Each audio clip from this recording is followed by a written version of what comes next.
Yo, what is going on, people? Welcome to the Black Widow spoiler cast. I'm your host, Tony Polanco, and today I'm joined by Miss Dana Abercrombie. Hello, everyone. Mr. Sir Rich-a-Lot. What's up, ladies and gentlemen?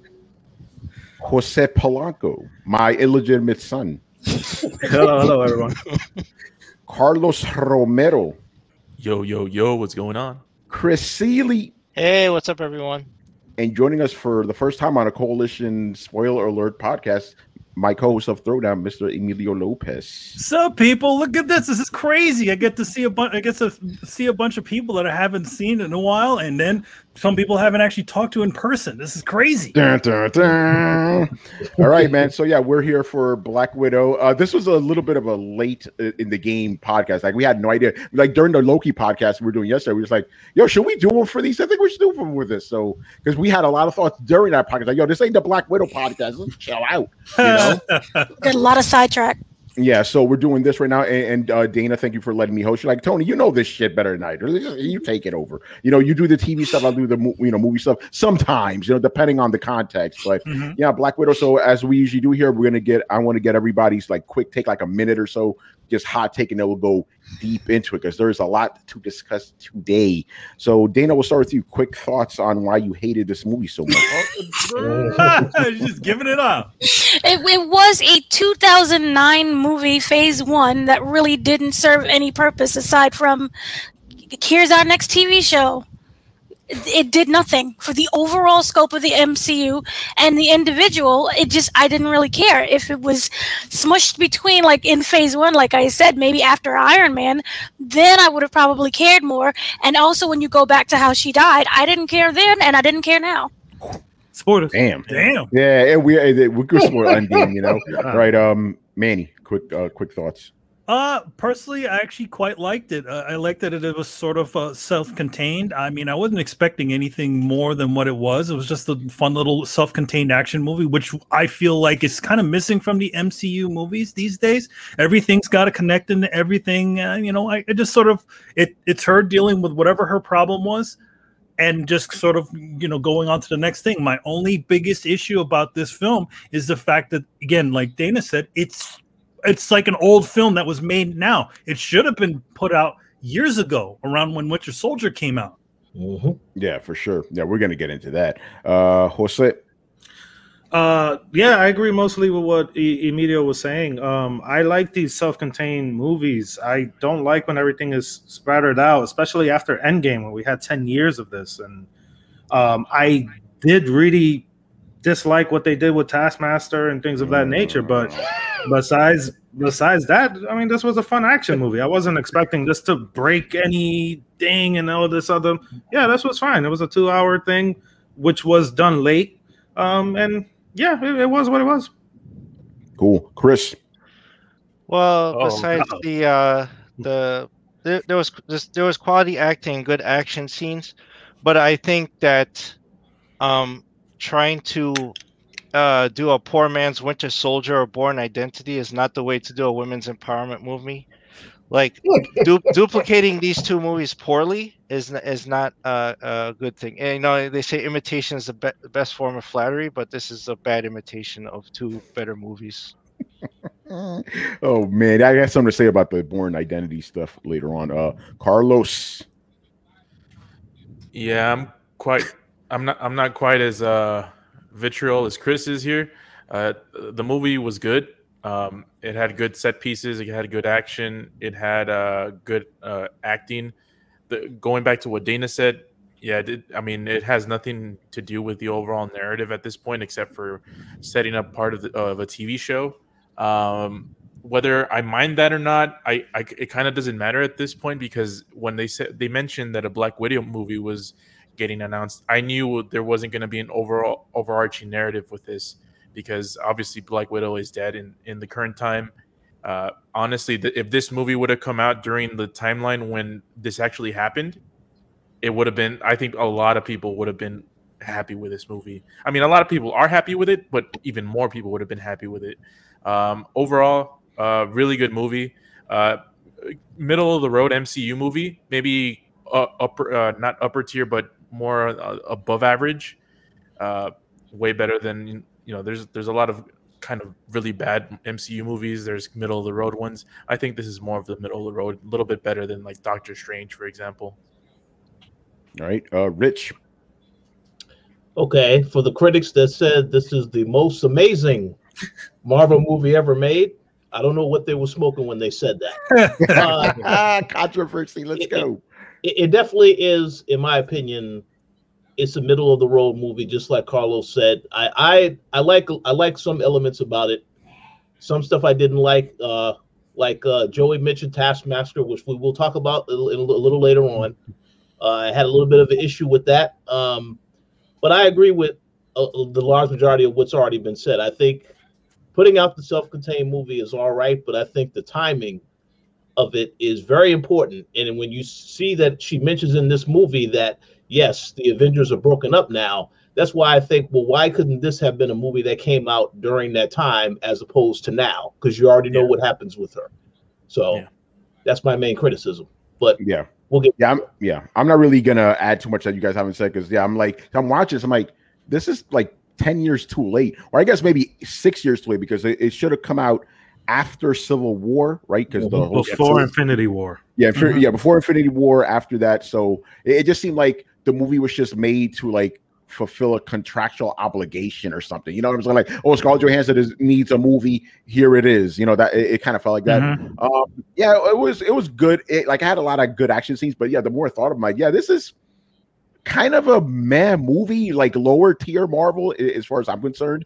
I mean, it's better than Iron Man 2, which is like the lowest of the lowest as far as I'm concerned. But I mean, like, I would say it's on the lower tier, but not like hardcore lower tier. Like if there's a middle tier, it's like it's down there because it did have some good action set pieces and stuff. But again, man, there's some stuff I'm gonna get into. Mainly the time. I'm watching this fucking movie and I'm like, wait, we're only 45 minutes in this and now because how Disney Plus tells you the time left. So I'm like, so I paused it. It was on 45 minutes. By the way, there's always a mental thing with me because shows are 45 minutes, right? So I kind of have this thing that goes off in my head, like, 45 minutes, stop it, and then I'm like, hour and a half? I thought we were halfway through this shit. Yeah, that's something I'll agree with Tony. It did go a little bit too long. It could have been a little bit one scene in particular. I'm like, bro, we're still in this fucking scene for 50 minutes. We'll get into the dining scene. I'm like, oh my God, we're still here. It was like watching Mortal Kombat again. They're in the same set for an hour. But anyway, let's go back. Let's get into it. So movie, right from the jump, set up that is taking place after Civil War, Sokovia, all that other stuff. The General Ross, it was nice to see him back from the Incredible Hulk movie. Did he ever appear in any other MCU movie? This was the first time. He's in Civil War in a bunch of movies. He's been in this. I think in Infinity War Endgame, he was a hologram. He was a hologram. Okay. So it was cool to see him. Civil War, he was forcing them to sign the Sokovia Accord, which he was sort of talking about in this. So you had that, Black Widow, she's on the run, they're looking for her and stuff, and then on the side you had I call it blonde fucking Black Widow, Yanova, right? What's her name again? Yelena. So she's after another Black Widow. We learned that a little bit later. We don't know who the hell she's after at that point, And then she sprays her with this red shit, and then all of a sudden she knows who she is, and there's your little inciting incident with that. Get things going. And that's the question I have. I'm like, yo, where did that girl get that shit from? The red shit. That's the problem. It's like the MacGuffin got introduced so early. We don't get an explanation. It was just called a synthetic drug, and I'm like, who made it? Okay, so I'm not tripping. I'm like, did I miss something? Like, where did they stole it from? Yeah, like where did she get it from? Yeah, like she just had it. Like, she just had it. It's just the MacGuffin to sort of get them going, right? So you spend 45 minutes inside this fucking little house scene, but you don't spend 1 minute on where she got that. Let me stop right now before I get going. Jesus, man. I mean, the one to jump in on that. If you know the director's work, that's where her sort of strength is. Yeah, and you'll see. Talk about whatever. Keep going. If that's a strength, that's a problem. But anyway, we see Black Widow. She's in Norway. Trying to like lay low and shit. And then craziness happens. Taskmaster's up. Everybody's favorite character, Taskmaster. Yo, that scene scared the shit out of me. So let's talk about that. Yeah, let's talk about that. Yeah. Well, you guys think about just the general intro. Yeah, Chris. Oh, well, my problem with that scene is like she eludes Ross. She convinces him that she's somewhere else, and they send in a SWAT team. They invade this building. They think she's in the bathroom, and they do the quick cuts. And she's very cleverly on this ferry instead, going to Norway. So she's in Norway. She has a safe house. Her fixer sets her up with all this stuff. And I guess she goes into town because he leaves her the mailbox. And of course, it's like, hey, I got all this stuff from Budapest for you. And there's a little black box in there. And it's like, oh, you know what that is because you saw it earlier. It's a MacGuffin. And she ignores it. The MacGuffin, yeah. And he tells her she has to go into town to throw out her trash. So she takes it and she's leaving. I'm like, okay, how did Taskmaster find her? Like, I know they showed a video of Taskmaster watching her moves, like kind of studying her. That's like, the tracking. That thing had a tracking device on it. Mm-hmm. Oh, that's how they. Yeah, okay. I was like, it's a little convenient. Yeah, it had a tracking device. How did the tracking device get on there? Well, wasn't it? It had something because they had found it before. Something like somebody had put something on it or whatever earlier in the earlier action scene or something. I thought they showed Yelena cut the tracker out of her leg. And put it on the thing. Put it behind the thing. Yeah. Oh, yeah. So they were tracking Yelena, and they found the package. Yeah. Wait. All right. Because Yelena sent that package to Black Widow, right? No, she didn't. Yeah. She left it in the Budapest place, and then the guy from the Budapest place is like, "Yeah, there's a bunch of stuff there." He took it. Oh yeah, that's right. Yeah, that dude, the simp. Yeah, that's right. But we had that little action scene and stuff, and I don't know, man. Right. I guess Black Widow is not allowed to drive cars because every car she drove in the movie exploded.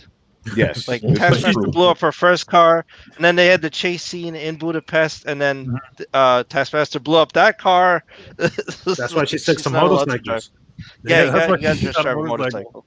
Yeah, no, you're right about that. Then we had the Budapest action scene. You get to see like what's her face, Yelena. Like you could tell they were like, okay, they're evenly set up. They're evenly matched. By the way, my bad. I skipped the whole intro of this movie.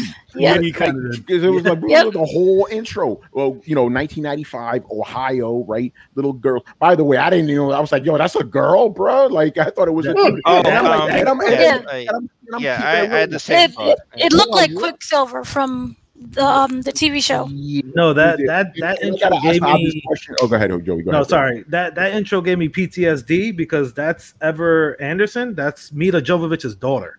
Really? The Resident Evil movies. That's why she looks just like her. So when I saw her, I was like, oh no. I was like Red Queen all over again. I was like, oh no. Yo, all I gotta say is like, I don't know. Correct me if I'm wrong here, because 1995, I don't know any kids that had dyed hair back in 1995. I'm like, okay, I see what you guys are doing here. You know what I'm saying? Actually, I had one thought. I'm not going to say it on this podcast, but then later I'm like, oh, they dyed her hair to keep you from knowing this Black Widow, because she would have had red hair, you would have known instantly. But for a minute, I'm like, who's this boy? I'm like, yeah, it was a weird one that like it's supposed to be done. Again, those of us who lived in the 90s, people didn't have like dyed hair like that unless they were like Adam was like, who was like freaking doing aggressive endline and skateboarding. And also, I'm going to keep it real right now. 1995, that was very diverse Ohio for 1995. You know what I'm saying? Well, the thing, it depends on what part of Ohio. I don't know. It just seemed off to me. But yeah, like dyed hair, you would have got your ass beat if you dyed your hair. The worst part of all of that is you're Russian spies trying to hide in suburban USA, and you dye your hair. You're trying to stay like no one like recognize you. You're the only person in the whole town that has blue hair. Exactly. Yeah. It's the blah blah blah family that just moved in not long ago, and they have this weird girl with blue hair, blue hair. So that was weird. But but that intro we introduced some characters like Yelena, the Red Guardian, and then what's her face? I like Rachel Weisz. I don't even know what her name is. I really like Melina. I like Rachel Weisz, and I liked David Arbor.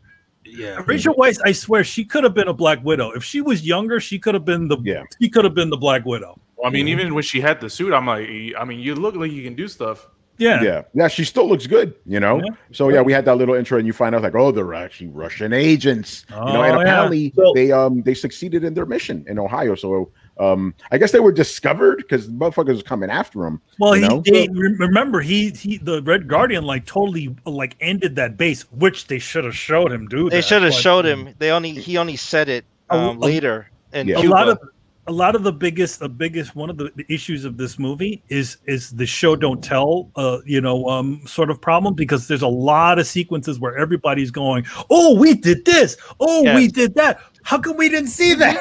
Yes, because things were paced poorly. They have dining scenes that go on too long, and then you don't leave enough time to show the important stuff like that.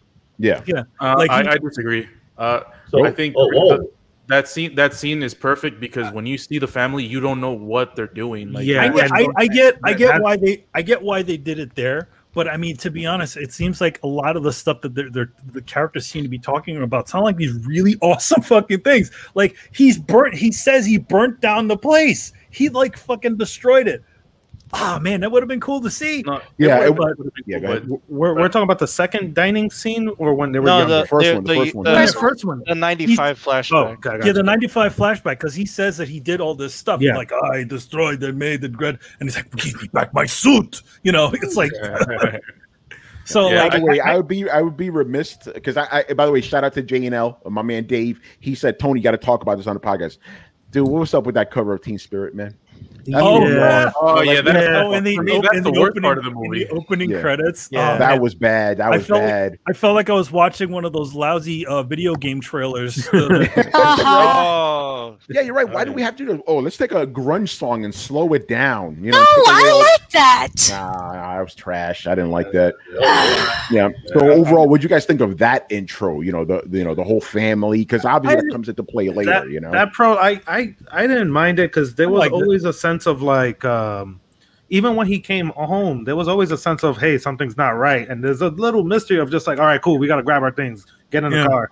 She tried to grab a book, no, just leave it, we're getting in the car. I'm like, we just got here, okay, she tries to grab the fake photo album. Yeah, which will come into play later. And then we saw Red Guardian. My man has superpowers and shit. I do like that. I do like that. If you didn't know what he was, that was good. That was good. Was supposed to be. It's like no, he doesn't just push it over. He just goes through it. He just like, all right.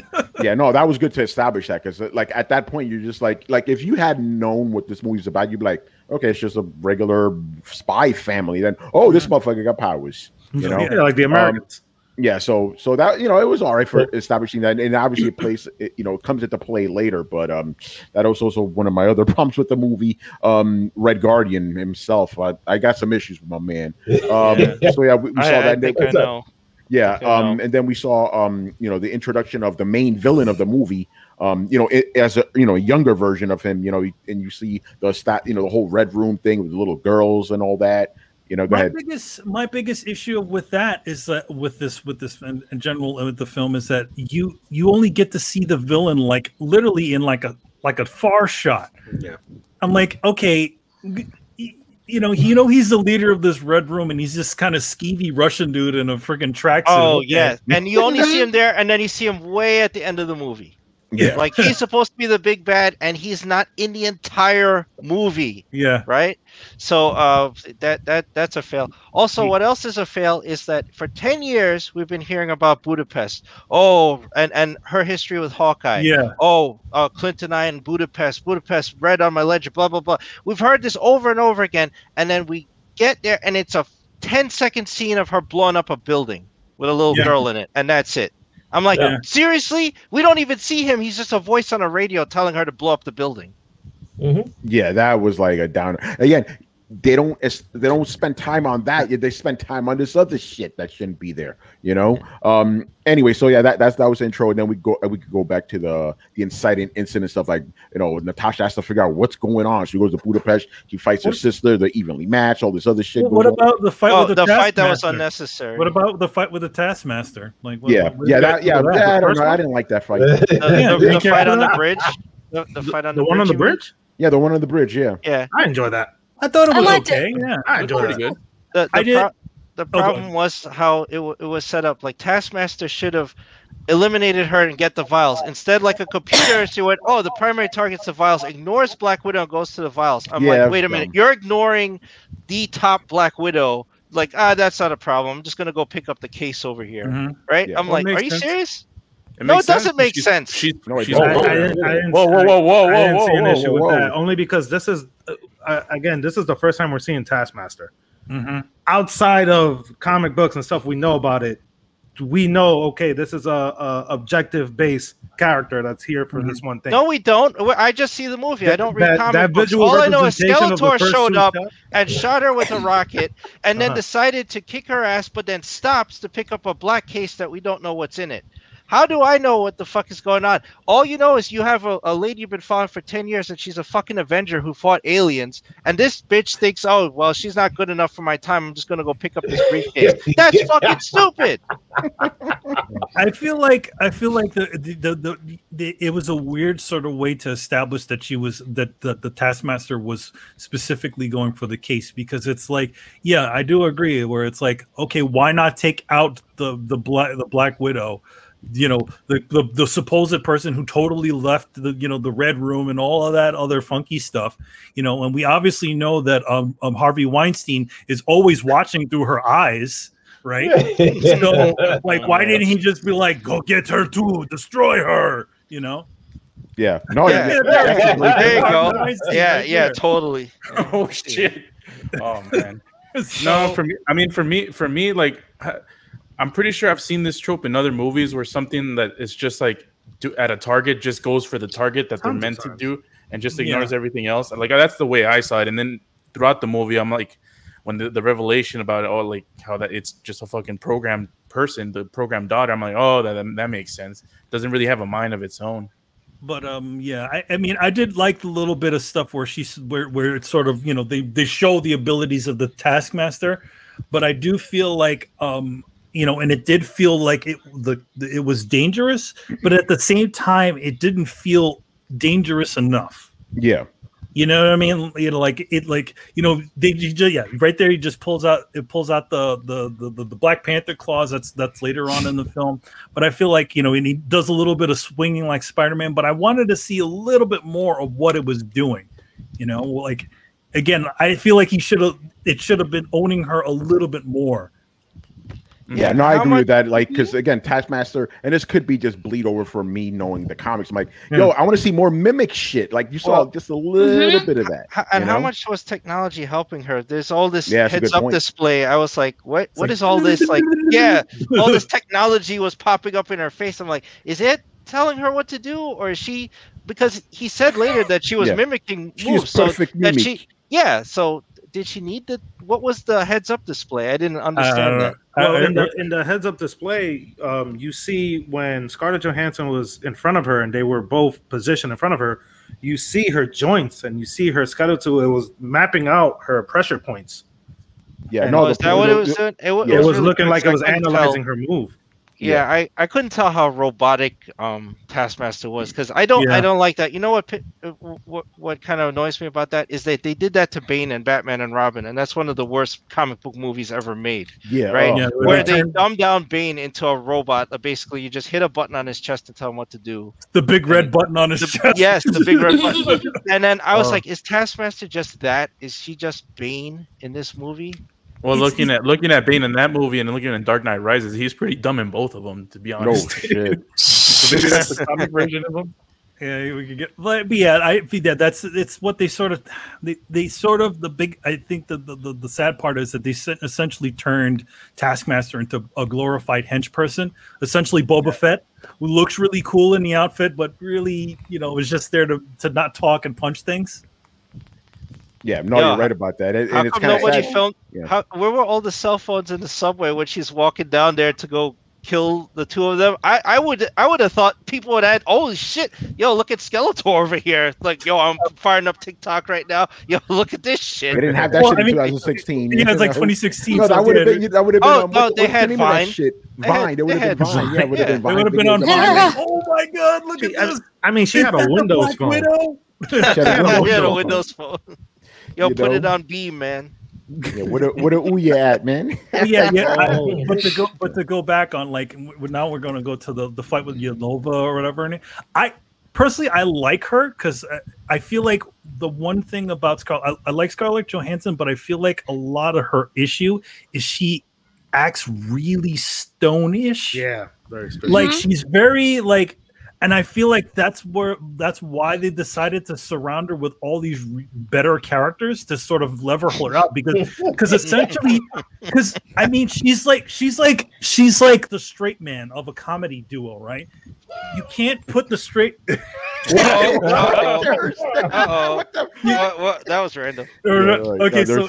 Yeah, Yellow, yeah. I actually liked her because I liked her and I like Arbor. I like all those other characters they sort of threw around her to sort of level her up because she's so stiff almost. And it's a problem with Scarlett Johansson in general. She's very sort of like straight woman, and you need to sort of like that's what was the problem with Ghost in the Shell and a bunch of the other films. She needs something to play off of or something to play off of, bounce off of her.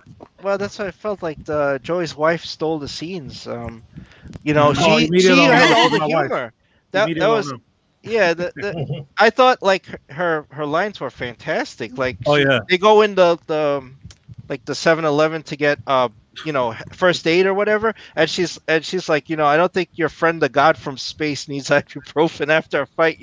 Like she had some great lines in there, and like you said, Scarlett Johansson's too stiff. She's always just like flat, and she's the one just telling the jokes. It's like all the humor was coming from one side. Yeah, it was. By the way, I had a little bit of a problem with that. I was like, "Yo, I hope that clerk doesn't understand English because you're just blowing up the whole spot right now. You're like, you're a fugitive, you're a fucking Avenger, you're a fugitive, and you're just telling them all this shit." I was saying the same because she was like, "We're terrorists." Yeah, I was like, "Yo, but like, imagine if you're the clerk, like, oh, these speech is terrorist." All right, he picks up the phone. Yeah, like, hello, General Ross. Yeah, General Ross. He has a hotline. Yeah, I'm a random man from Budapest. These crazy I'm the man from Budapest. I don't know what the accent for Budapest is. So. Yeah, I don't know what that is. Right? Actually, I don't know what the fuck Budapest. I don't even know what part of the country. To get it right, Budapest. Budapest, yeah. Okay, so yeah, I guess we could talk about that. What's the general feel of other Black Widow? I didn't care for her, to be honest. I thought like her lines were kind of more annoying than anything. I'm like, really, like just throwing, but it's a Marvel thing, just throwing these quippy little stupid jokes for no reason. In there, yeah. I'm like, really, we need this shit? Like, the whole running joke was like, oh, what's with the pose? What the pose? What are you doing? I'm like, oh my god, this is so stupid. I didn't like any of that. It's interesting that the film is sort of being self-aware, but it's kind of a little weirdly after the fact, after Deadpool sort of essentially talked about it already. So now it just sort of becomes like old hat. Like, hey, look, we're going to talk about the superhero Spider-Man pose now. Yeah. I think for me, her and David Harbour, just like Emilio was saying, were the highlights of this movie. Yeah. I don't think Scarlett could have handled this on her own with her. No, I called her the Mila Jovovich. She sort of needed a bunch of people around her to sort of to help her straight man status. She needed a Jerry Lewis. She needed a friggin' Hawkeye does that all the time with her. Yeah, see, that's why they worked, because Hawkeye was the joke, right? Yeah, he was the joke man, and she was the straight man. But now it's going to be interesting now since we have like new Black Widows. So now you're going to have two. How's that going to work? Two jokey guys, jokey folks, kind of quipping at people. Well, you know what? What do you get when you have too many jokesters in a movie? A comedy? Guardians of the Galaxy. An MCU movie? Yeah, right. Listen, I'm going to say this right now, and I'm glad you brought up Hawkeye, because he does have jokes and stuff, but you could tell, like, okay, this dude's pretty hardcore. He is a deadly killer. I thought Red Guardian was a fucking joke in this movie. Like, I didn't get any sense of his power, how dangerous he was. He was just a big joke. And there was like a scene. You had Black Widow and her mom. You had kind of like a nice little scene. So I'm expecting that kind of scene with her and Red Guardian, right? With her sister and Red Guardian. And you kind of had it, but he was mostly played like a joke. Like, oh, he pissed on my hand to cool. I'm like, what the fuck is this shit? Yeah. And then he's like, oh, it will fit in my costume. Do you want to have fun? Do you want to fuck me now? It's like this is dumb. Well, I think that was an overall problem in the movie, is that all the male characters in this movie were either dumb or evil. Yeah. So that was like kind of an overall issue. He was just the big dumb muscle. He even says it when they go to get him and say, "Oh, do you know where Dreykov is?" And he's like, "I don't know. Ask your mother." That basically was his answer. It's like, I have no idea. I feel like they should have given him at least a moment of levity, between all the sort of like jokiness, like that moment where he was talking to the Black Widow 2. I feel like he really needed that moment to sort of show that he could be that father figure, at least for one moment. They did give him the moment, but they pulled it away from him when they're in the jail cells. Yeah.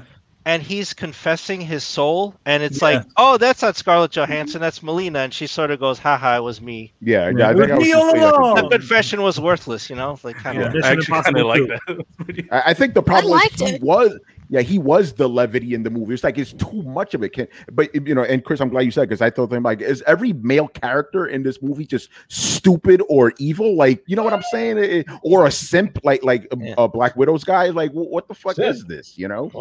So yeah, I was very disappointed regarding. I'm not a fan of the guy. Like he pops in the comics every once in a while, but I think he could have served a better role in this movie, and just being the comic relief. He was just a fucking joke. And by the way, and I know I'm skipping ahead right now, but that fight he was having with Taskmaster, I'm like, okay, so her suit enhances her because she's like, she's fighting against a fucking super soldier, and she's like beating him up. I'm like, what the fuck? Like, he should do a better job here. They didn't for Taskmaster. Obviously, comic version of Taskmaster had some sort of version of the super soldier serum, and it made it like blanked his brain or whatever. Yeah, but they sort of don't. They sort of don't give you a full on idea as to what Taskmaster is. Like, is it a cyborg? Is it like she's mostly like a robot just with a woman's head on it, or what are we doing? Like, what is it? Like, did she get some sort of version of the super soldier serum? Because how is it that she can fight? Just because you can mimic somebody's moves doesn't mean that you have the strength of that person. Yeah. So exactly. You can catch that person's punch, but then they can crush your hand. Yeah. Well, this is also a good point. It's like, what's the point of being able to fight like Hulk if you can't don't have the strength to back it up? Well, this is also the movie where you can put on a face mesh and somehow your body changes to match the other person. Yeah. You put on a wig and a face mesh, and all of a sudden you have a different body. It's funny. I thought it was kind of funny how like everybody's outfits were interchangeable. It's like, oh yeah, we could just like, oh hey, this fits great. That was different height, the pockets. Yeah. All right. They did in the other movies too. It's kind of dumb. It's kind of funny.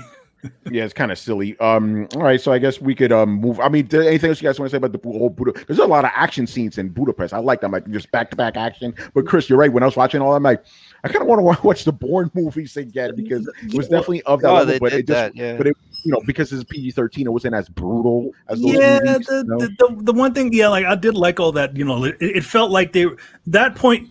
I felt like Taskmaster felt a little bit more dangerous. Yeah. Where it was like it didn't matter what, like people like run everybody over, just go through buildings. I like that. I thought that was cool. That was nice big chase. That was well done. I think the one issue with this director's like action ability is the fact that they feel like they need to shake the camera around to compensate for something, to try to make it feel like more intense.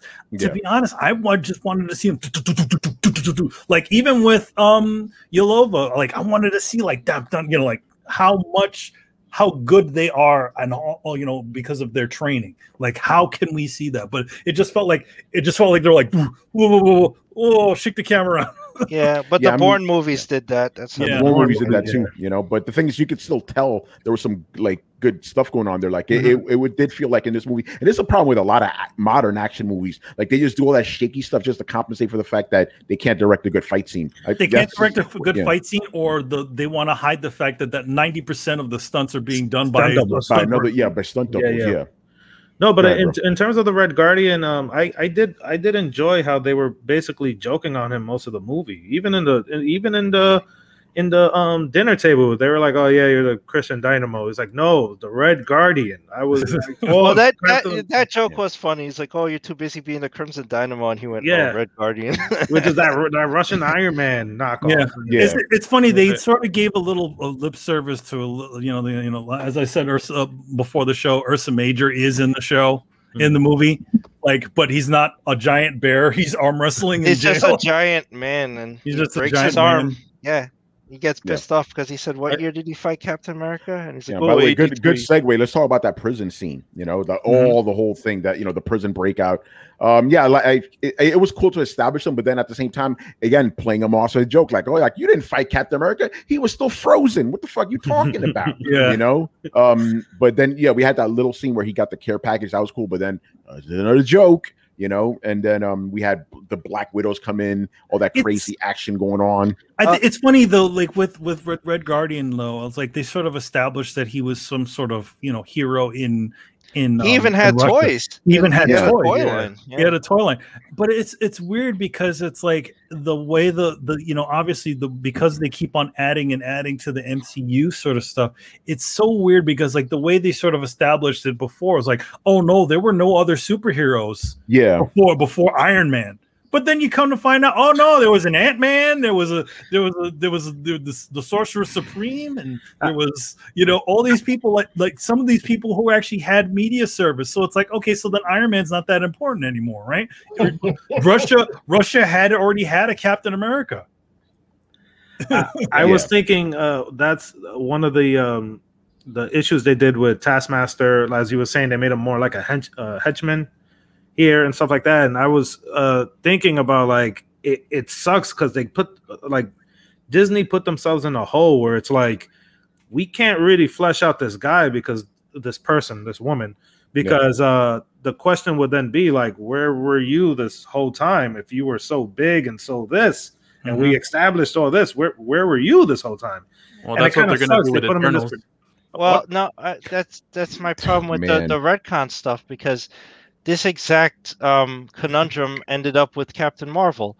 So in Avengers, what was the point of them developing the Tesseract and try to use its energy to make weapons? No. Because they saw Thor, and they're like, and Nick Fury gives this whole monologue about how, oh, we're not alone in the universe and we have to pay attention to threats from outer space. Meanwhile, you shoehorn Captain Marvel in, it's the 90s, and she's from outer space, and the Kree come down and the Skrull come down, so he knows there's aliens. He meets more aliens then than he did in Avengers. How come that wasn't a problem until Thor showed up? Yeah, like the fact, because of Thor, and then the fact that you literally have a bunch of Super Skrulls walking around everywhere. It's like, okay, yeah, and this is just more of the same. It's like, oh, all this stuff happened in the past that we didn't know about, but we should have known about it. Otherwise, why would they respond to later threats when they were earlier threats or whatever? It's just kind of weird that the way that happened. But at the same time, I don't know how you would have.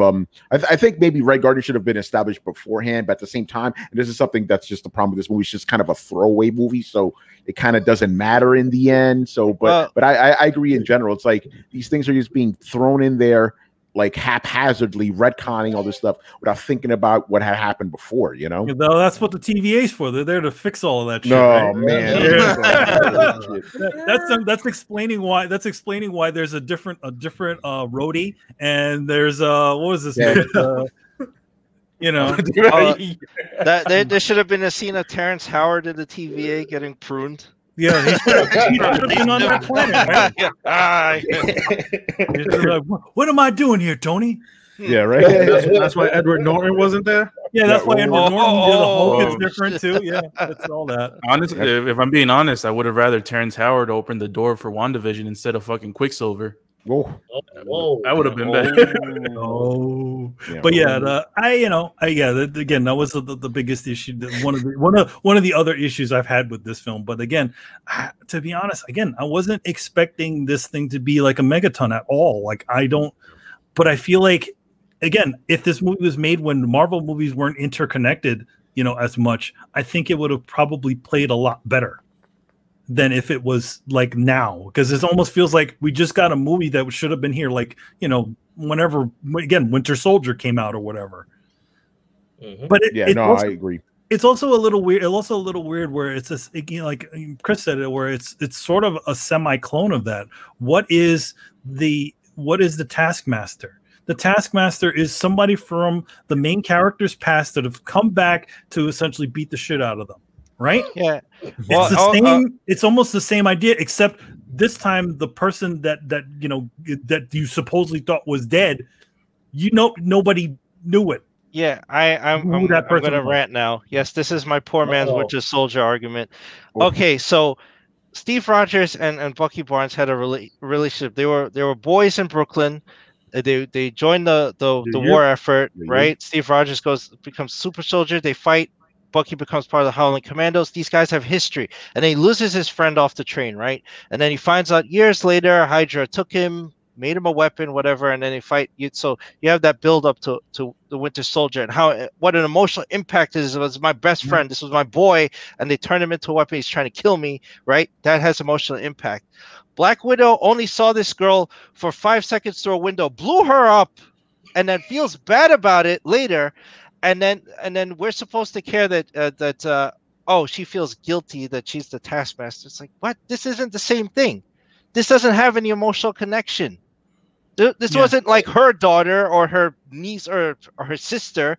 This was just the bad guy's daughter that she wanted to kill so badly so she could get out of the Black Widows that she was willing to blow up his daughter. For all I know, the bomb was in her backpack and she put it in there. Yeah, right? I think it was. Yeah, I think it was in her backpack. Yep. So she blew up a kid to kill this guy. That's how badly she wanted to kill him. And we're supposed to feel an emotional connection that she feels bad. No, I feel bad. And Chris, because she's a kid. No, here the Black Widow, when she blew up the kid, was much different than where she is now in the story. And looking back, you can have guilt about what you did. So that didn't really bother me.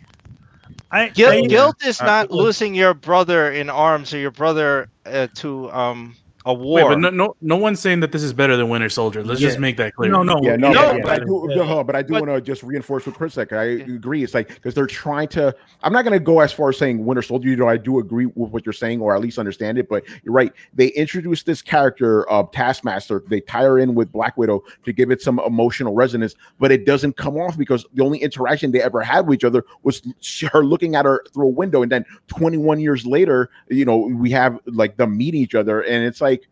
Okay, again, I see what the writers are trying to do here, but it just didn't work. Yeah, I'm with Joey and Dana. I think the guilt is enough for someone to feel bad. It doesn't have to be at the same level as Winter Soldier for it to actually. But my point is the guilt doesn't translate to the audience. Like you don't feel that same pain that she's supposed to. You're just like, I did. Whatever. You don't know her. But here's like I'm thinking back to like like the movie Die Hard, right?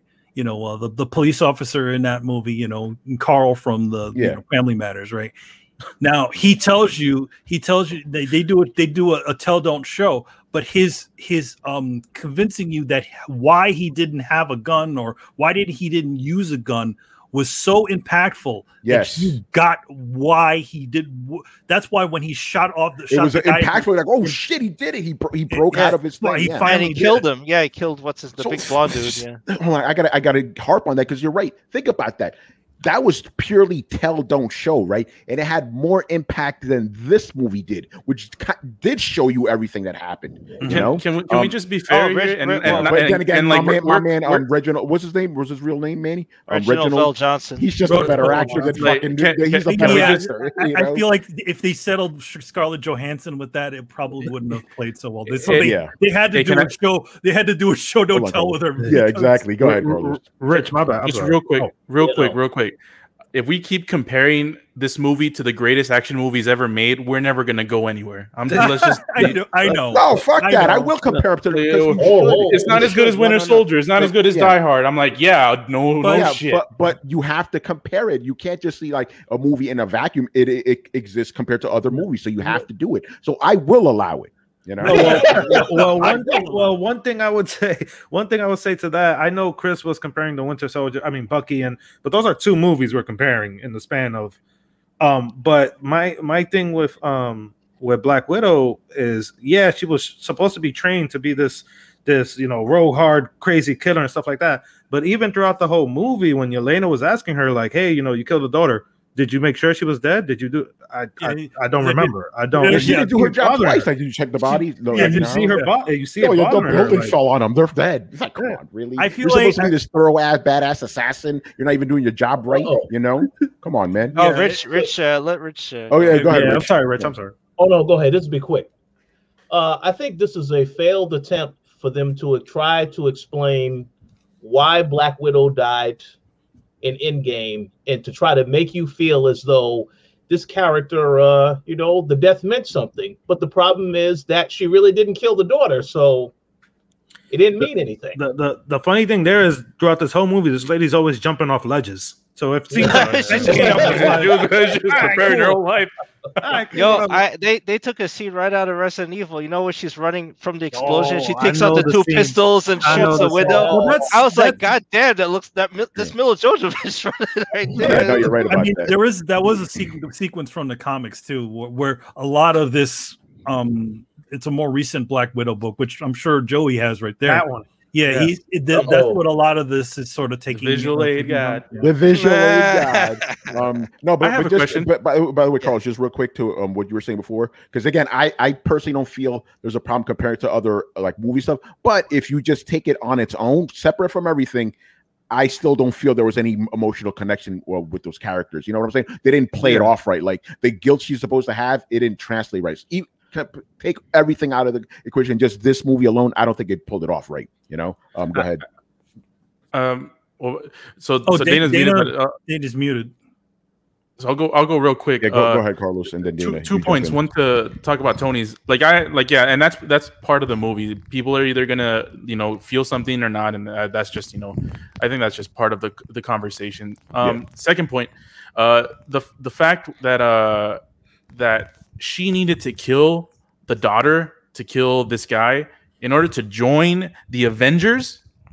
I'm like, are the Avengers or Shield, whatever? Yeah, whatever. It was Shield, not Avengers. It was Shield. Yeah. And I'm like, are these really the good guys? You know what I'm saying? Well, that's always the thing in the comics. Like Shield are kind of shady, especially the old school Nick Fury. Like you're like, yo, this dude, I don't know, man. He kind of borders on being a bad guy. So that action doesn't surprise me because Shield does shit like that. During Avengers, that would have been very questionable. Dana, go ahead.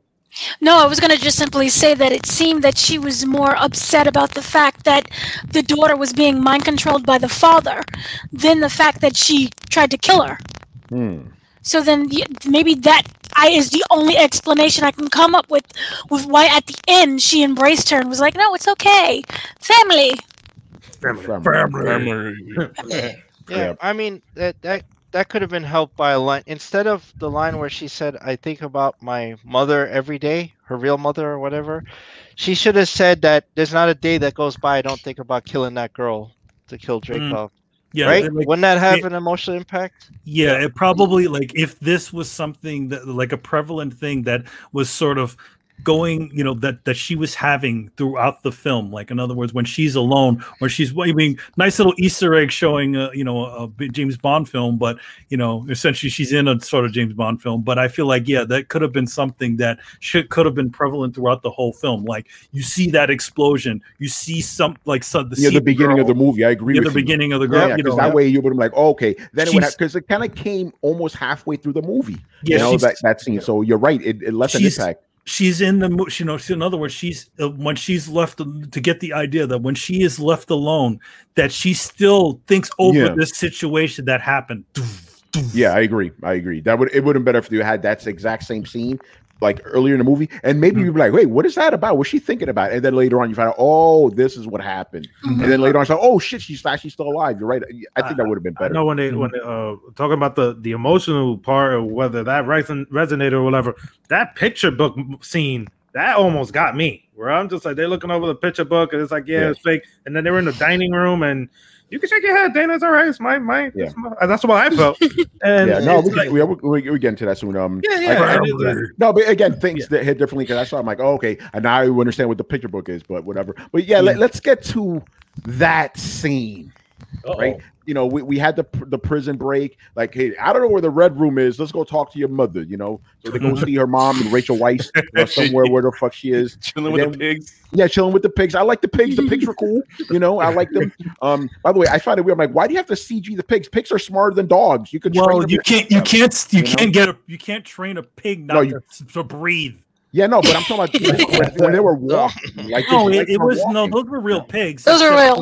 Yeah, except for the moment when it started not breathing. Oh, yeah, no, I understand that, but there were other scenes where I'm like, you could have just had a regular pig here. Why are you having a CG pig right now? Not the choking part. I'm not talking about that. I'm talking about the scenes before and after. I'm like, why are these CG pigs running around? No, there wasn't. You know, there was. I mean, they looked fake as fuck. But yeah, let's get to that scene. The dining scene, like I understand where they were trying to go for, and he just went on and on and on and on. And I'm like, what the fuck is going? Like, anyway, before I go on a super rant, what did you guys think about that scene? Because I felt that was like the movie was like going, and then it just ground to a halt. Let's just stop for 30 minutes. You could say the movie ground to a halt as soon as that helicopter fell out of the sky.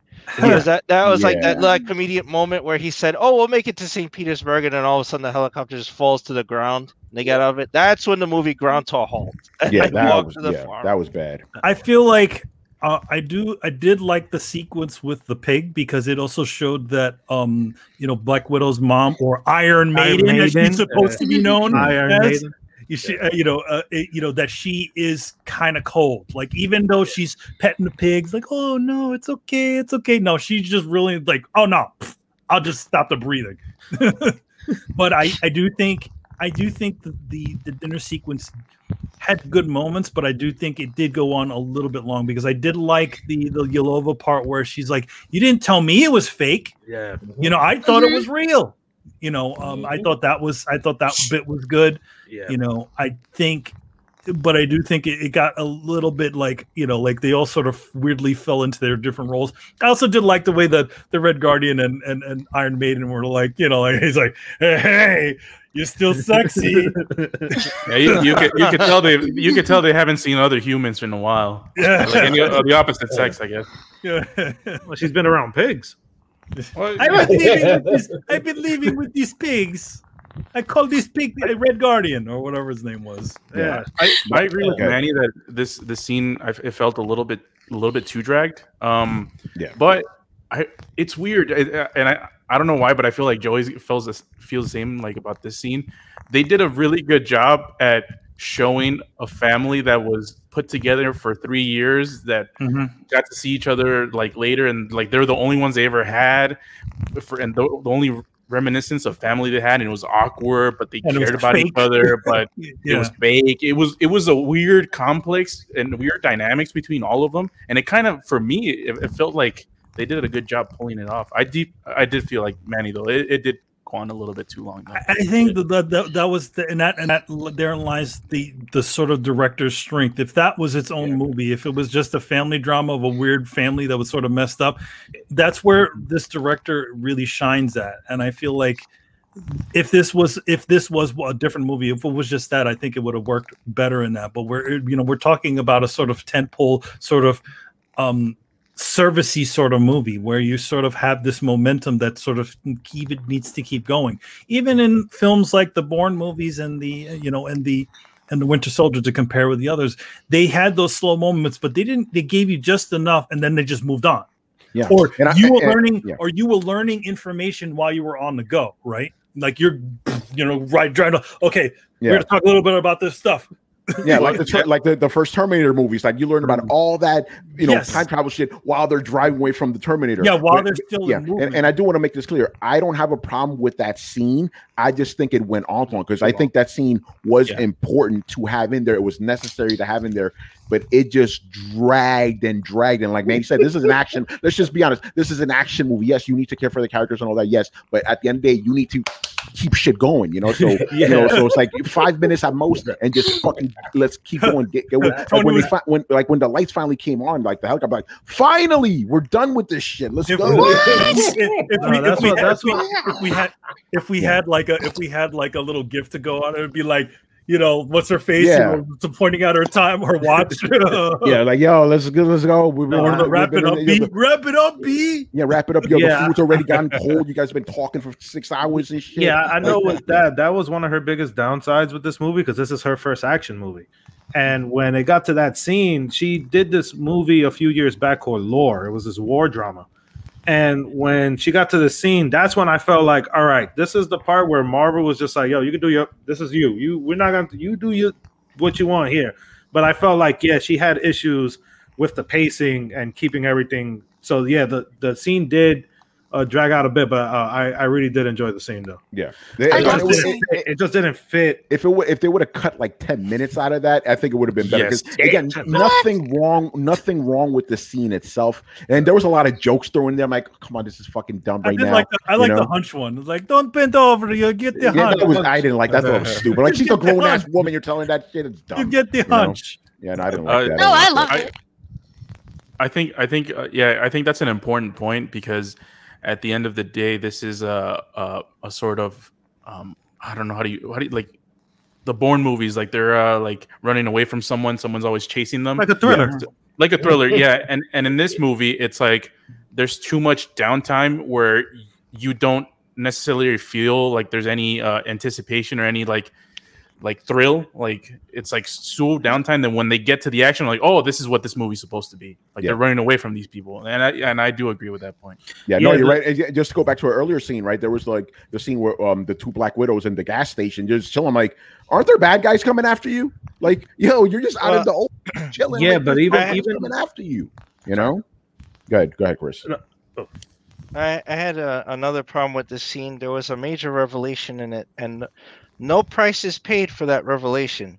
All right, so it had to do with the pig. She stops the pig from breathing, and she confesses that she is responsible for the current strain of Black Widows that have no free will. That she took the research that they stole in Ohio back in the 90s, figured it out, and implemented it, and was responsible for the current surgeries where they cut the girl's brains open and they do something to them or whatever, and that's it. They have no free will, right?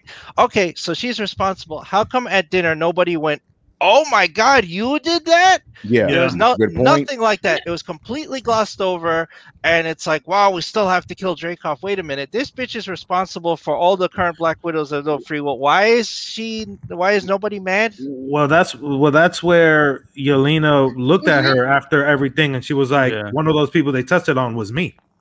And that's when she got up the table and she stormed off into the room. Yeah, but it should have had more impact. I agree with Chris. It for sure. But it's like she didn't pay a price for it at the end of the movie. She's like, I'm gonna go live happily ever after with the Red Guardian. I mean, it's an interesting thing, because it's like you like part of it you want to sort of show that she's a person, but you also they tried to show that she was a cold person at the same time. I feel like she never had. Maybe she should have gone into the back room and talked to Yelena, because she literally ruined the rest of her life. Yeah. Manny, talk to her, or bye Miss American Pie. Corny. No, it wasn't corny, because he does not know how to be a father. He even stated that he sucks as being a father. So these are these tiny things that you can say, hey, my dad sucks, but he's trying. So yes, the Mr. American Pie song thing may have come off as corny, but you know you have that guy who's just always the corny dad who doesn't know how to relate. And maybe he could have. But seems like Dana's coming on my side. Yeah, Mike. By the way, Danny, Mike's a little crunchy there. Crackly, Rich, go ahead, bro. I see you over there. I want to make a quick comment. Y'all talking about the family and the flashbacks. Family. One thing I wanted to point out, which wasn't brought out, I thought it was very interesting how when they were in Ohio, everybody's talking English. As soon as they get to Cuba, now we know how to talk Russian. Now we talk with each other Russian and all the family, stuff. So that was a little ridiculous. I thought that was a little silly. But also the other part of it, essentially, Harvey Weinstein doesn't speak Russian at all. He talks to all of his evil Russian stormtroopers, and in Russian accent, not in Russian the language. Like, it could have been another thing, like, where Red Guardian shows up at the house and they, they're all talking and everything, and then all of a sudden they bust out the Russian. Mm-hmm. Actually, a question for that, Richard. Richard saw it in a theater. Oh, Like, how was the Whoa, crowd? whoa. That's a great question. Yeah. You want to know how the crowd was? There was no reaction at all. The movie, people, they were casually like, oh, okay, yeah, they laughed at some of the jokes, but there was no real like hardcore reaction. And then when the movie was over, there was no standing applause or any of that. No, that movie is not an applause movie. No, definitely not. Was there any reaction with Clint? There was a reaction to that after credits. Yeah, they were like, oh. I thought that we'll get to the after credits. Yeah, we'll get to that in a bit. But I mean, I think I kind of know where you're going, and I'm kind of agree. So yeah, we had that whole scene, and then pretty much the end of the movie, they go to the red room, which is in the clouds. It's in the cloud like Xbox. In the cloud like Xbox. Yeah, it's again like it's so hilarious. It also shows you how inept S.H.I.E.L.D. is, because friggin' evil Russian Red Room has a helicarrier too. Yeah. Well, not even just a helicarrier. It's like a helicastle. It's giant. Like you noticed they did the Moonraker illusion. Yeah. She's watching Moonraker. Yeah, she is watching Moonraker earlier. But essentially he essentially has like in the clouds Moonraker, and S.H.I.E.L.D. didn't see this. He must be fucking. Oh, also by the way, they sort of did show that he was sort of in somehow controlling the government or something like that, because he showed him with like, what was it, Bill Clinton, and they showed him with a bunch of other people. I'm like, so our government's all fucked up. Literally, you literally have S.H.I.E.L.D. taken over by Hydra, right? The hidden Hydra, and then you have the evil, you have Harvey Weinstein, who has essentially worked his way into every single other circle. That's what, he's the shadow like Harvey Weinstein. Yeah, him by himself. No, we're gonna keep calling him that tonight. Fuck that. He's Harvey Weinstein. Yeah, Yo, Manny, it's association. He's touching his daughter inappropriately right there too. It's an association of women soldiers. You think Bill Clinton? You think it's going to take less than 5 seconds for Bill Clinton to be manipulated, man? Oh no! The widow program just got even crazier now. I did not. So does that mean? Does that mean have sexual relations with that woman? Does that mean that Monica was actually a Black Widow? Black Widow? I don't know about that. Little. I don't know if she could fit into those suits. She's undercover, man. Oh man. By the way, just real quick, just to go back real quick, that whole scene with the Black Widows chasing them, I felt like wasn't as impactful as it could have been. Like you got like 20 Black Widows out on their ass, and nothing really came of it. Like one died. You got 20 Black Widows after. You did get that nice sequence though with where the one Black Widow fell off the thing and she tried to help her, and then she's like, no, I can't stop this, But yeah, and then going back forward, we saw a bunch of Black Widows being trained and all that. That's kind of interesting. But then of course the big reveal was like, oh, it's actually Black Widow in a mask. I'm like, all right, we saw this in Mission Impossible. Mission Impossible 2. Well, she did it. She did it in a Winter Soldier, right? She did in Winter Soldier. Yeah. But you're right. It's like the body structure. Like, how do you compensate the body structure? for that? Well, he saw through it. He kind of was like, you didn't think I could tell who you are, and then she. Did he pull the face off, or she pulled it off? Like no, he pulled Harvey Weinstein. He pulled it off. Harvey Weinstein pulls her face off. Face off, yeah. He saw. Yeah, he knew. Like face off. Yeah, hey, face off. There you go. And then we find out she couldn't attack him because of the pheromones. But then you want to talk about MacGuffins? That is the stupidest one, because it's like. Yes. Obviously, yes. Okay, he wants to make sure that the Black Widows doesn't win. But again, it's something that was never talked about. Also, guess what happens? I have some pheromones that you don't like, and it will stop you. You cannot touch me. Yeah. You can't touch me. I thought it would be more clever than that, but then he said it, and I was like, oh, that's dumb. I thought when she couldn't shoot him, and then he's like, try your knife. I thought, okay, this scene is cool. He's gonna have some weird explanation. Why she can't kill him, right? Like maybe some kind of MK Ultra or some shit. I don't know what. But then he's like, "Oh, it's a pheromone lock." I'm like, "Really? You stink, and that's why she can't stab you right now?" Because like, my natural Russian sin. Ordering what happened? Because it's my natural Russian sin that you cannot fight me. I agree. That was a pretty dumb thing, but it's way better than the MacGuffin I thought they were gonna do. I thought they were gonna do the Return of the Jedi, where it's like the Emperor sitting down and like Darth Vader like defends him. I thought they were gonna do that with Taskmaster. I'm like, oh, it's just whatever she does, Taskmaster's just gonna block whatever. Her batteries were recharging.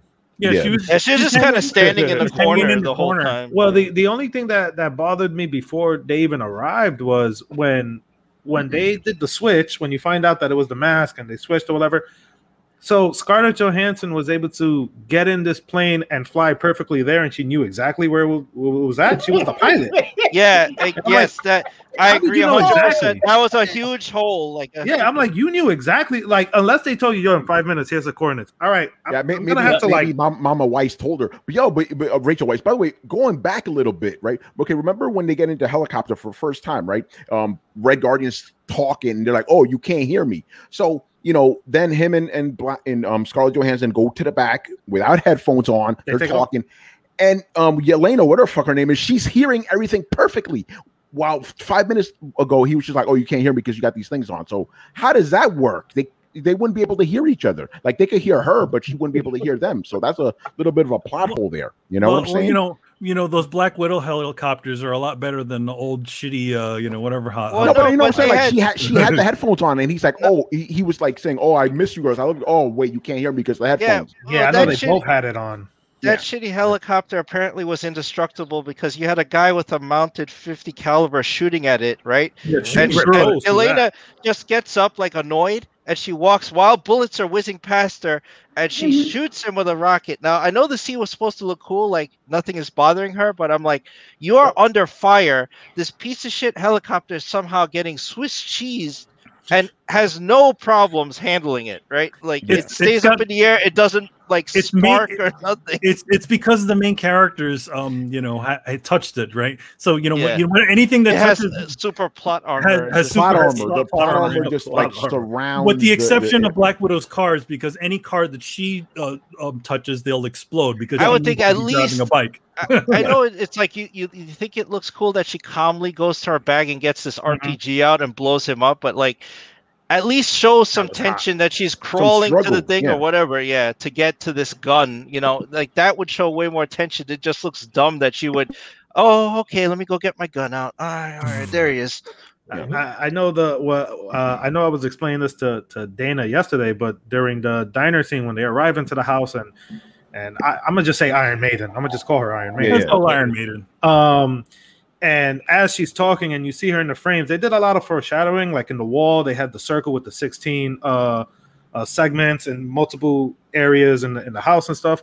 But that part always bothered me when I'm like, yo, when you arrive there, I'm like, wait, Scarlett was the pilot, and I'm just like, how did we wait a minute? How did we get all this? And then when they do take off the mask and they're like, oh, how did you? And then they show you that little flashback. That flashback was like 3 minutes. I'm like, I just needed to see an image of you changing outfits. I didn't need a whole scene. Like, okay, so when you get up there, you're gonna cool. I didn't need all this. Just cool.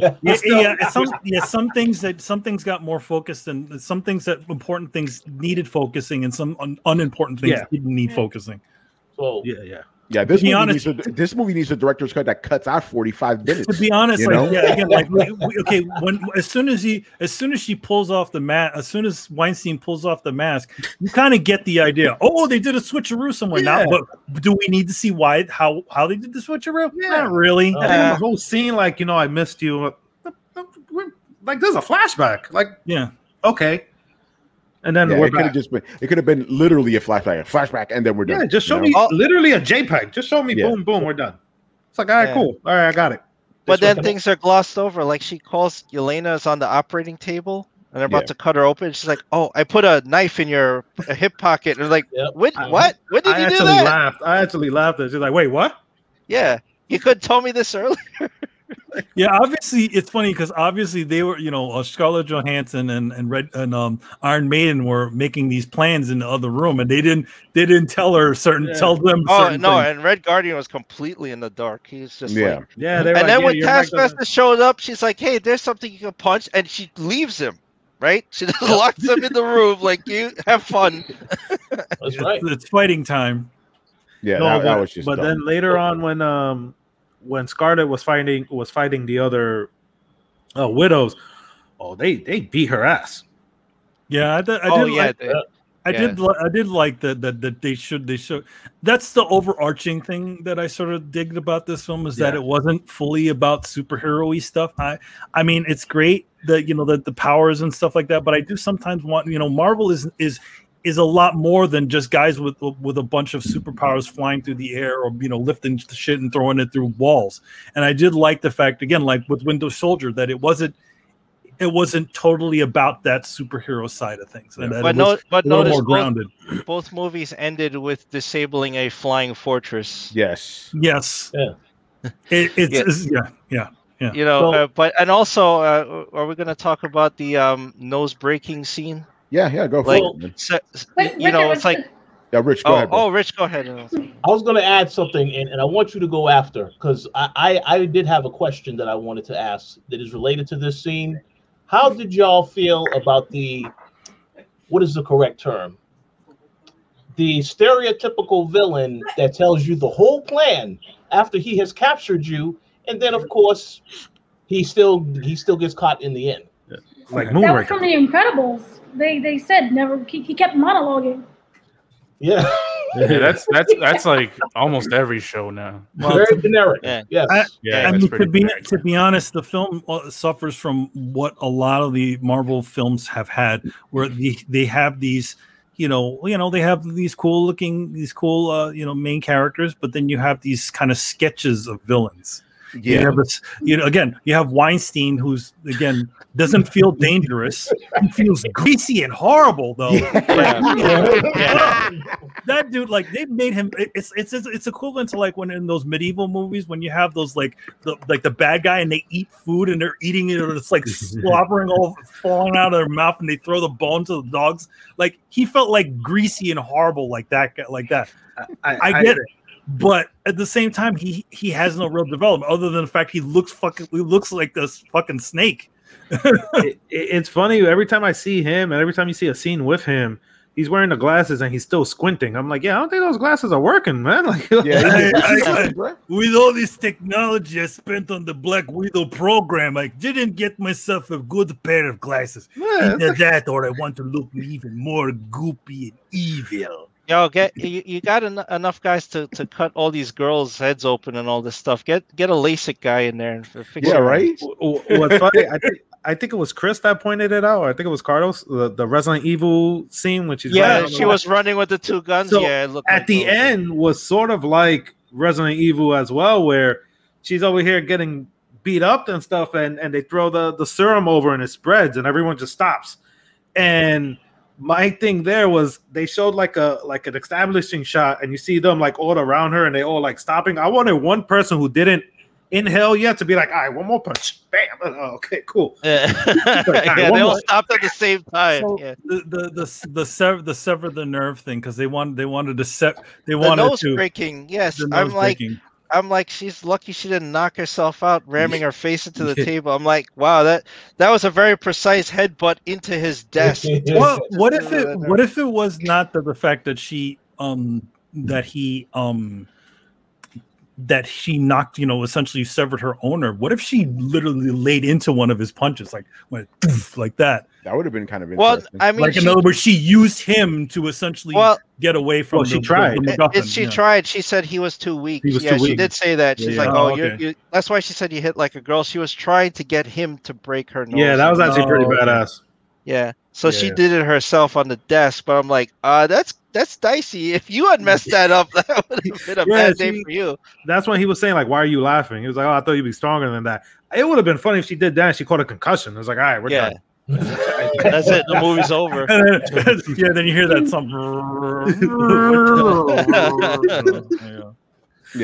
By the way, that scene with the Black Widows beating her up, I thought it could have been better. I thought it didn't feel brutal enough for me. Like I'm like, why can't you extend that scene? You have this fucking dinner scene going on 50 years. You can't extend the that big impactful scene, because I think it would have been cooler just to see.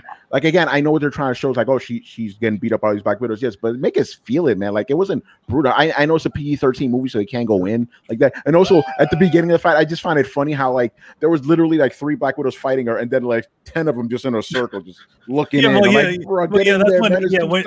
the stunts fall apart, because you're really supposed to sort of film it in a section where you know where you don't see the other guys just waiting for their moment to go and jump in. You know.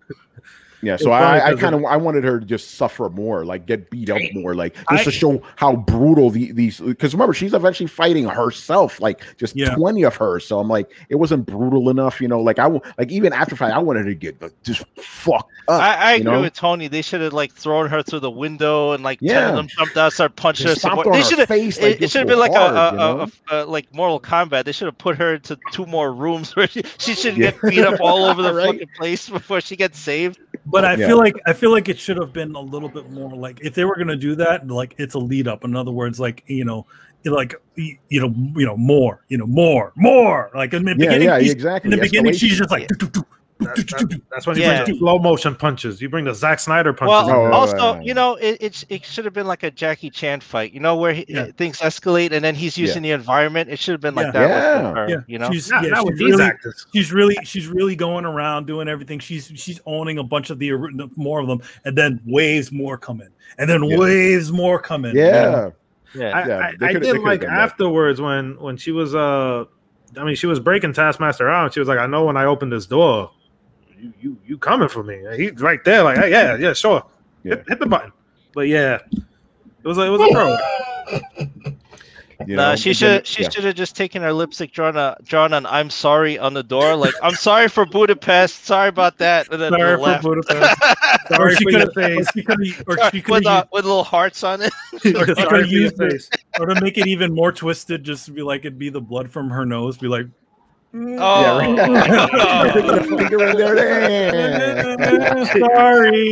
Well, you know, I did find that I did get laugh at the part where she like after everything was over and everybody kind of knocked them. You know, she went fix. Yeah. Oh yeah. Good. Like oh man. You know, put that arm back on. Okay, good. Let's jump out of a window.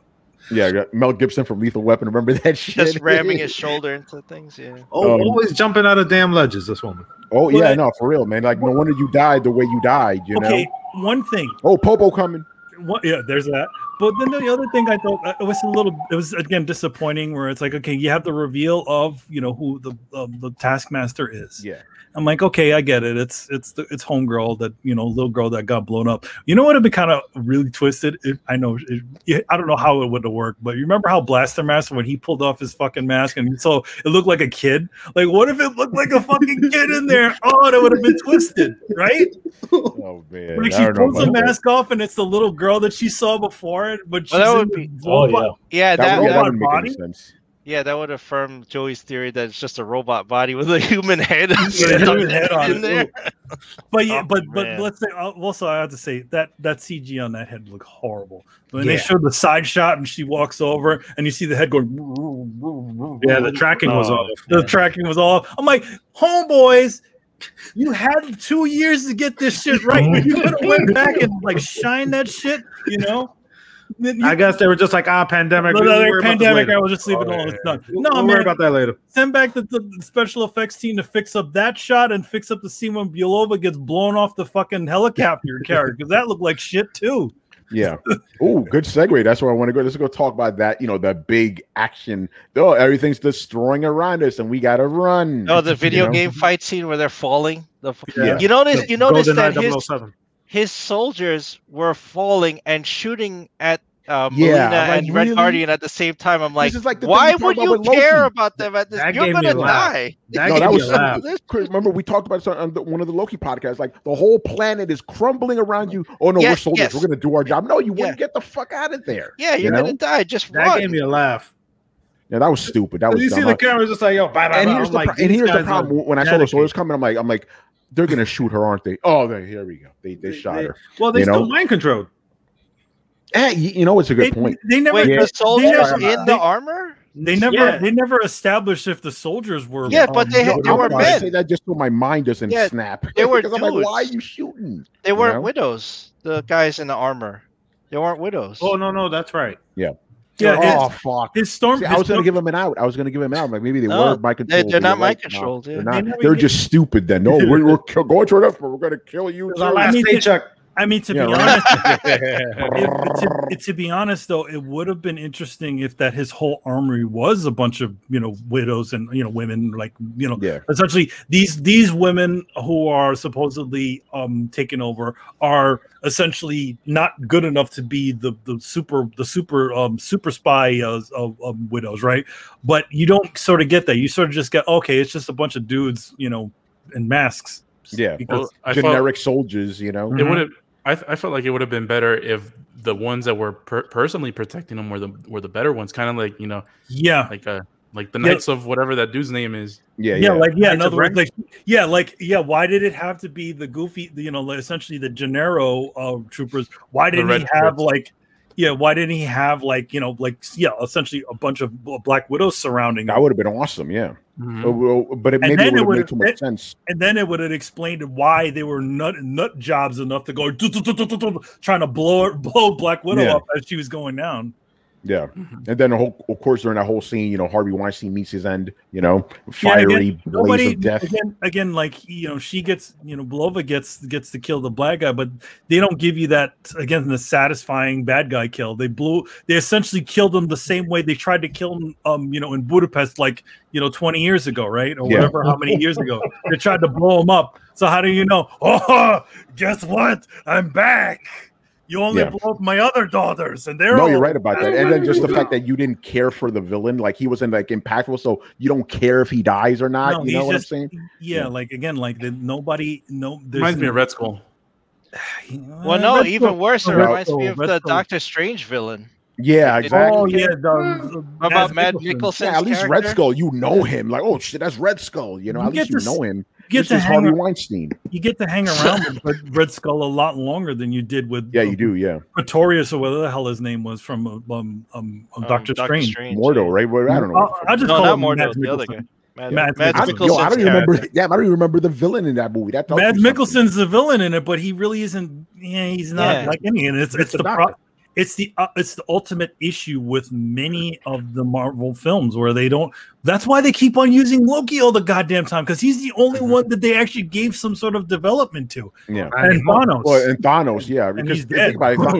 In Infinity War, he is the protagonist of that movie. But you're right. In general, these villains, you just forget about them. It's always their counterpart. Before Winter Soldier, what did Zemo have? Yeah. He was the villain of Captain America. Well, was it Avengers? No, Captain America, Civil War. He was the villain of Civil War, right? Yeah. I mean, he was kind of unmemorable in that. I mean, it wasn't until the Falcon and the Winter Soldier they actually gave him a mask and they actually kind of gave you a little more with him. For Civil War, the most important part of that thing is who did you decide was the villain or like the counterpart, the antagonist? Because it's are you on Team Captain America, Team Iron Man, and that was. But then you find out that there was an ultimate manipulator, and it was just some guy, and you blew my family up. That's the best part. Yeah, go ahead, Carlos. The best part is the meme, man. That meme. What do you mean? Dancing one. But it took a show to give him some more development to sort of make him shine a little bit, because he didn't. Again, he wins in the end of that movie. He does. Yeah, all he was looking for was Mission Report, December 16, 1991. The whole movie. I just want Mission Report December. I'm like, okay. He was literally a shoo-in in that movie. Yeah, he was. But I feel like, again, with this movie, the same thing. He did. I mean, the guy feels slimy and horrible, but he doesn't have anything that makes you remember he doesn't. Again, you look at a James Bond villain, right? You remember most of those crazy ass villains. Yeah, you do. Yeah. And then the thing about them is a lot of times you're not seeing too much of them, but their presence on this is prevalent throughout the film. Again, you see skeevy Harvey Weinstein in the beginning of the movie, and then you see him at the end. You're right about that. No, Mr. Bond, I expect you to die. That's great. What's funny about that? Black Widow. No Black Widow. What's funny like that is I remember Le Chiffre from Casino Royale, which was Mads Mikkelsen. It was, yeah. But again, he felt scary, right? Yeah, he did. Awesome villain. Yeah, and the dice, the thing he did with the Every time his eyes started bleeding, I freaked the fuck out. Yeah. I'm like, there's something wrong with this dude. He's about to kill someone. Poker chips, and he kept doing the flip thing, and I'm like, yeah, no, that's a great stuff. That's how you build a villain, you know. Yeah. Well, and that's a Marvel issue. Yeah, they're horrible with villains. They have like 3 good ones, and you know what the problem is? Let's just be real here. The reason Marvel movies, MCU movies have a villain problem is because they don't have the fucking X-Men. All the good villains are X-Men villains. I hear that. I mean, you know, you got Dr. Doom, and you got Phase 5 though. Hopefully, yeah. Hopefully, we get somebody out there that doesn't. That number one isn't just the regular guy playing as a super villain. Like, you know, essentially, you remember like the original Mandarin is like, hey, look at me. I'm not even a villain. Oh yeah, that was embarrassing. I remember the audience reaction in the theater of that. Oh come on! Oh yeah. The problem with him was that he actually seemed fucking scary. Yeah, he did. Right? And then he was just a joke. They literally. Mickey Rourke in general just looks scary. And Mickey Rourke, he needed more development. But yeah, he felt dangerous and scary. But I feel like for him, he felt scary, but he didn't feel like he couldn't take it to the next level. In other words, after it all fell apart, they're just like, oh, he kicked him off the ledge or something, and he's gone. Yeah, that's where this I remember. Bane, you know, like this dude was genuinely scary, but as soon as you find out he's just a patsy, throw him off. He's just a puppet. Yeah, he was a puppet. Yeah, with here, I remember talking to a friend about this before Black Widow came out, when I was just like, I know they're gonna make Taskmaster into a female. No, I'm not saying anything. Yeah. Make her to a spoiler cast, man. Go off. Man. No, meaning like, not to be. By the way, just real quick, but I did not have a problem with that. I didn't have an issue with it either. None whatsoever. I just don't like the way they utilized her. That's all. Yeah. You know? Yeah, there's no problem at all. I just knew that like Marvel has this issue where it's always the weird counterpart. Ant-Man had Yellow Jacket and this and that. It's always like, oh, the opposite of this, and it's like, they're not gonna have Taskmaster be this crazy mercenary guy fighting Black Widow. I'm like, that's not gonna happen. It's not. Yeah. I know it's not. As in a throwaway movie, is not. This is not gonna happen here. In general, Taskmaster should have. Well, again, they turned him into this sort of a Terminator, right? Yeah. But I feel again, if he was going to be playing, if Taskmaster, she was going to be the Terminator in this film, you need to feel the danger of that Terminator constantly coming after. Yeah. Imagine that music, because that had a pretty cool sting to it. Like, I'm like, oh shit, it's coming. I called it farting synths. It's essentially the brr from the Inception movie, just sort of Yeah, and I'm surprised they didn't do that, because I know with Winter Soldier, especially coming out of the Dark Knight with Joker, there were scenes with Bucky in the middle of the street with the gun literally ripped right out of the Dark Knight. And I felt like he felt scary too. I felt he was great. You know, Joker. No, Bucky. Well, Joker Bucky, was Bucky. In other words, he felt like a match. Like again, like him catching the whole bit with him catching the shield. Yeah. Like, oh, whoa. Yeah, we thought, what the fuck? You know, it was crazy. Anyway, so we had the whole big the fortress falling down. Then everybody goes like, oh, we're gonna go on our happy little ways, you know. I guess we could just skip to the ending, right? Ending. Real quick, just to go back to the whole falling down thing. Yeah. I felt that was really well done. Like the action of it. It was good set piece. I thought it was really I thought that was too, like on a blown up screen. Yeah, no, it was good. It was good. It was good. I had no problem with that. But go ahead. The sad part a lot, and this is just going back to advertising. They give, like, the sad part of a lot of it is that they gave everything away, sort of. Like, you knew there was going to be a chase with the Taskmaster, and he pops out of the tank. You knew they were going to be falling out of some sort of exploding something or other. You knew they were going to be breaking somebody out of a jail. Like, as much as cool, like, again, I like the action scenes, but again, we saw so much of it. It's almost like you were just clicking off check boxes. Okay, this happens here. This happens here. Yeah. I didn't really see the trailer, so I didn't know what was coming. So that was good. But you're right. In general, the reason I don't watch the trailers is because the trailers give everything away.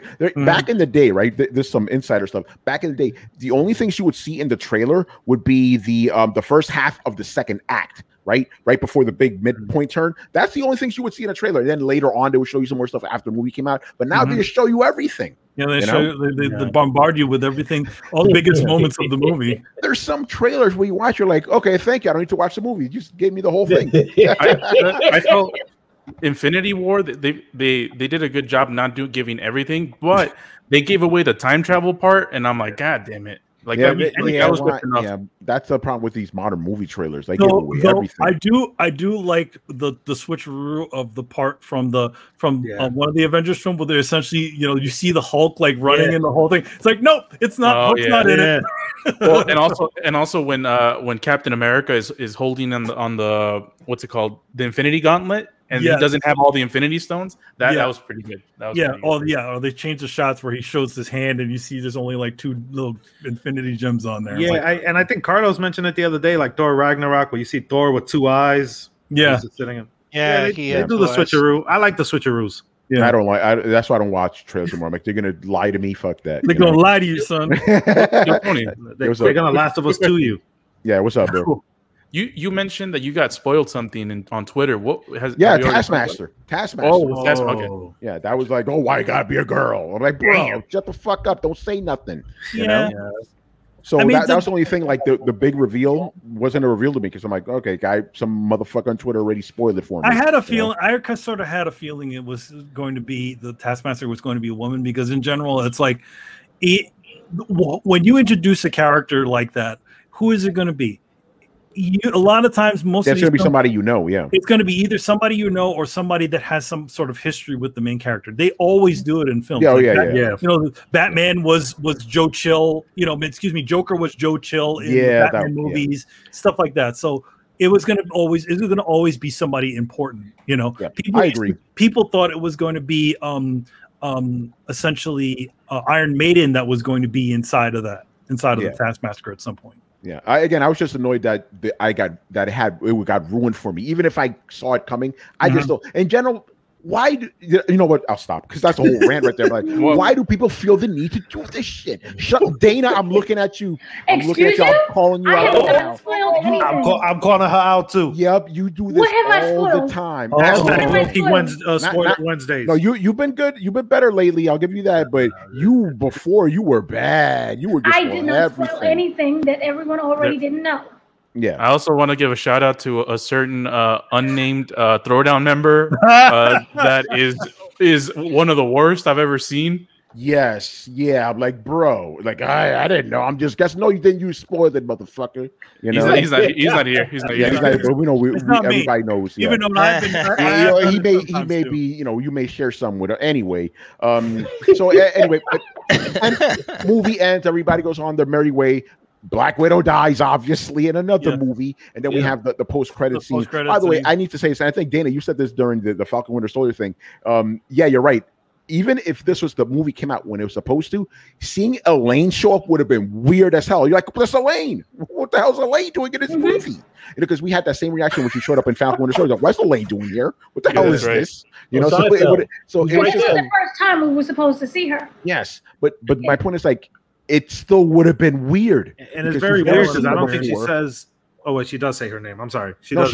But I'm just saying because remember, she's at the gravesite, and imagine if you're watching this for the first time, right? First time, you don't know nothing, right?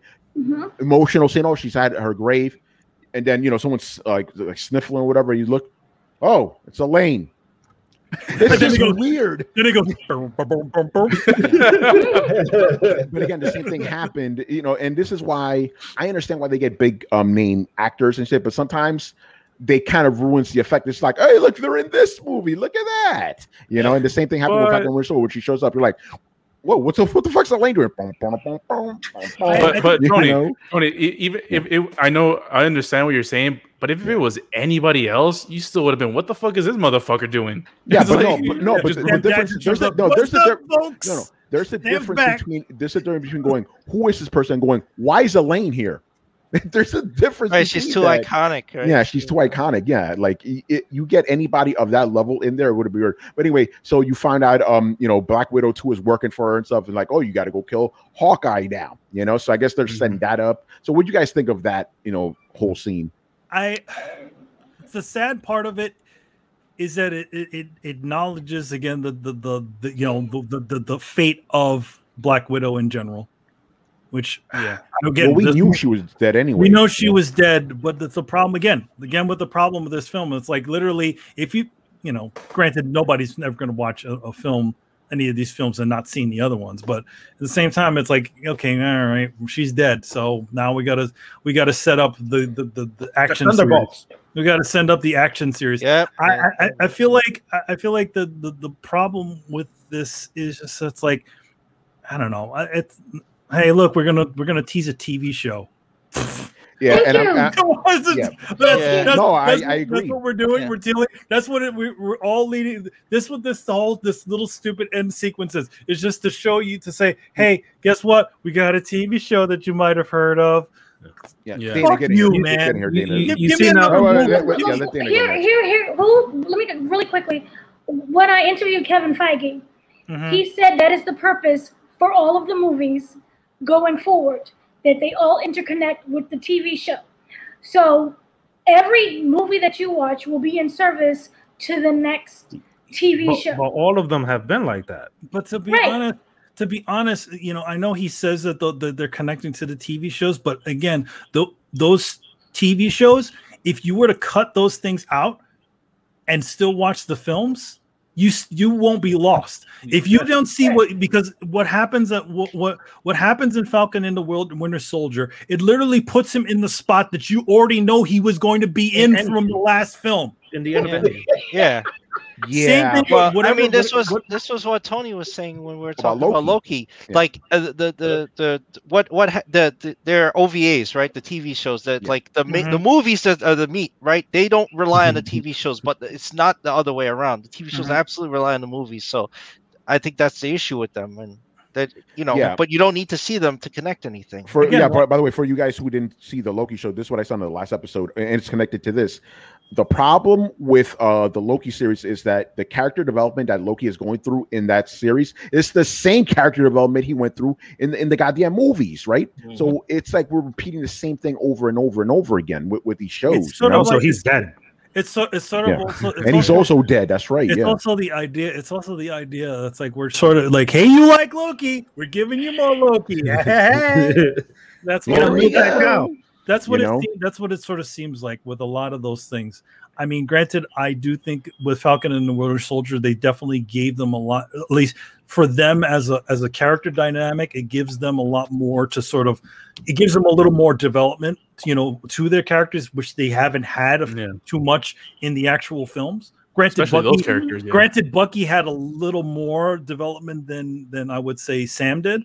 So, but you get a little bit more, and you essentially give them bizarro versions of themselves. Captain America and US Agent and the other guy. I can't remember. But then the TVA is going to come and undo all that. So.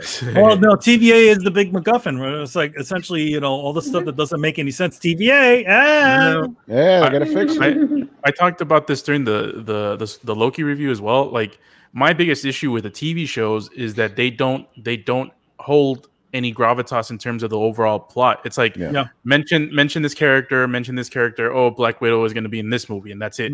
Like they don't really do MCU movie type of events. And that was my biggest issue, because they were trying to tie everything together. And now we have the issue with this post-credit scene that I didn't like as well, because it's like we're tying it into the TV show, and it kind of shows the supposed impact of this movie, and you're making it seem to what Tony's saying it's a throwaway movie. And it's absolutely right, because you're tying it into a TV show. It's a movie. You're already making the separation and the decoupling of the TV shows and the movies. Like the TV shows are their own separate thing where we're going to build their characters and they're going to be on their own little kind of side OVA kind of things. And the movies are going to be the overarching narrative of the MCU and the Avengers and the big bads. But now you're tying Black Widow into this, and you're making it seem lesser than of a movie, because you're just doing a promotion for a TV show that in its current iterations they don't hold that much weight. And that was my biggest issue with the TV shows so far. I wish they would have made them more like movie events than they did just a sitcom or whatever. But the problem is they can't do that, because some people are going to skip the TV shows. You know That's- what I'm saying? and that's But my but I agree with you. It would have been better because you're right. We all know that ending sequence is setting up a show. If we knew, and I want to get you guys' take on this, if we knew that ending scene was setting up a movie, I think we feel differently about it. Yeah. Like, oh, we're going to get something else. Okay. Yeah, and like- now this journey with this dead woman was actually worth it in the end. But now that we're just in a stupid TV series, and by the way, and I want to say this real quick, it was Endgame, right? The scene where Loki disappears, I didn't like that because I'm like, oh, here we go. They're setting up a TV show. So I got a Chris moment. It. I got a Chris moment. I got Carlos, you first, and then Rich. I wish Black Widow told what's her name, Yelena, more about Hawkeye than other than there's arrows on the freaking wall. Because now you're pushing Yelena into a TV show with what's his name, with Hawkeye, and she has no knowledge of him, and it's fine if you want to build that tension, but she spent time with Black Widow where she could have at least told her something about him. Well, they said a little bit, but I'm surprised Yelena didn't react differently when Elaine showed her the iPad with his face on it. Yeah, and you know, she knows because she's like, oh, Clint and I hid in this this air duct for 2 days, and he helped me get out of Hungary. So she would have known, okay, my sister was friends with this guy, and also he's an Avenger. He'll be world famous, right? And so when Elaine shows her the iPad, she was like, "You want me to kill an Avenger?" She doesn't react. Yeah, it's kind of odd. She didn't react to that. Yeah, that was. Well, it is Hawkeye. Right, so yeah, go ahead, Rich. all right, I'm gonna say a comment, then I want to go to Dana. I think Dana was about to say something. Is it going to be controversial, Rich? It might be slightly controversial. Oh, okay. I heard this coming. I can brace myself. First and foremost, let's respond to what Chris said. When she saw the photo, it looked to me like it's a photo of Ronan. It was a photo of Ronan. It was Yeah. that photo. Yeah, it was Ronan. Yeah. So I think and now I feel as though we're going to get this very cliche setup where, and that's the other thing, that they already announced that this actress Florence is going to be in the Hawkeye show. They announced it before this movie even came out. Oh, now I'm watching it. That's a bit of a spoiler in advance. But now I feel like I fear that it's going to be a situation where the Hawkeye show is Hawkeye is training his daughter to replace him. So is it going to be this situation where she eventually succeeds in killing Hawkeye, and now it's Hawkeye's daughter going back and forth with Florence? Yeah. That's how you release Jeremy Renner from his contract. You know, well, they had it in his contract that he was going to be doing something. Again, like you remember, I think earlier somebody said this movie felt like the contractual obligation. Yeah, Hawkeye show. That's what that is. It seems like they're going to be running away most of it. I know downstairs from my building they were filming in the train station, and both of them were running away into the train station and stuff like that. You didn't see Homegirl running around with her vest? No, I just the girl that's going to be Kate Bishop and Jeremy Renner. No one batted an eye. No one looked twice. They're just like, oh, they're shooting. Yo, if if Florence Pugh was walking down the streets of Brooklyn, Joey wouldn't have needed to see her. He would have smelled her. Yeah, that's a callback. Midsummer. If that happened, that would have been his audition for Midsummer too. I wouldn't have been here. No, you would have been in jail for trying to do something inappropriate. No, man, what's up with you? You know? That's gonna be you, Joey. What's wrong? Just give me the glasses and Dominican Harvey Weinstein and shit. But the thing with this ending, similar to like the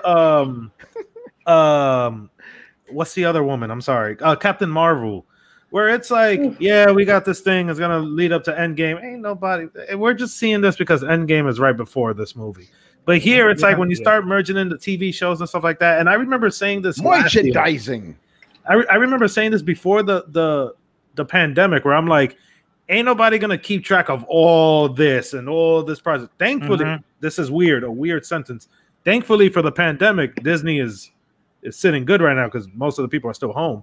Yeah. But if this was just like, oh, you got to watch the TV show to watch this movie, to watch that, to watch this would have caused a major. To be honest, I haven't bothered with any of the Disney shows. I've just been reading synopsises of them because I feel like at the same time, it's like I don't want to invest in this. Like, I don't blame you. I don't want to invest in any of these shows. Yeah, they're kind of a waste of time, to be honest.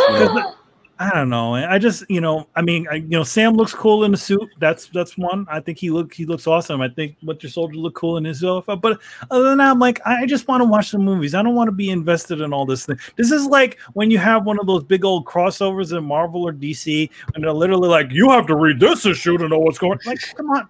Get out of here. Let me just read the single issue. Oh man, Manny, that's I just this is a little bit of a side thing, but this is one of the reasons why Manny and I kind of stopped watching too much anime in like the mid-90s, because we like the movies, we like the OVAs, and then you got to invest in a series. Now I'm like, I'm not trying to do all that. Just give me a movie. I've been lately. I just put on the series in the background, while I work, because most anime is just talking. But in general, I don't want to be invested in. I don't need to be invested in the 50 million episode a series of One Piece. I'm good. And I feel like with the Marvel stuff, it's like, there's just so many of these things that are interconnected, and sometimes I just want to watch a movie that's just a movie that doesn't need to connect it. But again, that's the expectation now. Everybody, no, the bigger Marvel universe, which is why, other than this post-credit scene, that's why Black Widow was just like, all right, 2 hours here, the self-contained thing. Yeah. Boom. Yeah, I did like that it was self-contained. The film was self-contained, but then again, everybody needs to be reminded that this is part of the Marvel universe and all this other junk. But again, couldn't it have just led to something like a big event instead of some lousy TV series? Yeah, that's a problem. Yeah, and again, you're dealing with a character, because this is like it's not a prequel, obviously, it's the whole MCU, but it's a prequel regardless, right? So you're dealing with a character that's dead. So like, what's the point of this? Why am I watching this movie? To announce the replacement. Yeah, and that's the problem. She's just a replacement. So just like you said, the daughter could be the replacement for Clint. Yep. Florence was just a replacement. So Dana, I want you to really understand what you just said, because this is a crucial point. You just said this movie exists purely to push a TV show. Mm-hmm. That's a problem. Mm-hmm. That's a huge problem. And overall, if you look at Scarlett's death itself, it doesn't have an impact because it's just replacing her sister. And that's where I disagree. How? Because let's hear it. But to say this entire movie was just that post-credit scene that pushes. This entire movie didn't do any respect or honor to Scarlett Johansson's the Black Widow character. When the whole purpose of this movie, when I sat down and interviewed them, was this is to tell the audience this is why she sacrificed her life. This is why she was okay with dying. I didn't really get that. I still did not care. And that's fine. But to say this whole entire 2 hours and a half was just to advertise this TV show. No, that ending scene was. But to say this whole self-contained story of hers was to advertise the TV show, that's far-fetched. Well, that's literally how I felt. Yeah, I'm like, so I just watched this whole thing just for this TV show. That's what I wasted 2 hours on. The thing about it is that, like, I think the thing about it is just, again, like I do think that the stinger at the end of the film, it just doesn't do anything. It doesn't do any favors to the film. No, it doesn't. It doesn't lead to something bigger. It obviously, the film is a sort of self-contained thing, but again, it shows the inherent problem with the film in general not being released in when it was supposed to be. Yeah, I feel like if we were in that era, like, okay, we have the big tentpole things, and then we have her walking off into what is it, Avengers, Infinity War. Infinity War. Yeah. That was the ending right there. Yeah. He was leading into the movie, but because this movie was literally canceled at the time when it was supposed to come out, right? Or whatever. It was canceled because of the pandemic. We're talking about this movie should have been made 10 years ago. That's what we're saying. Years ago, this movie was supposed to be made, but it got canned. Yeah.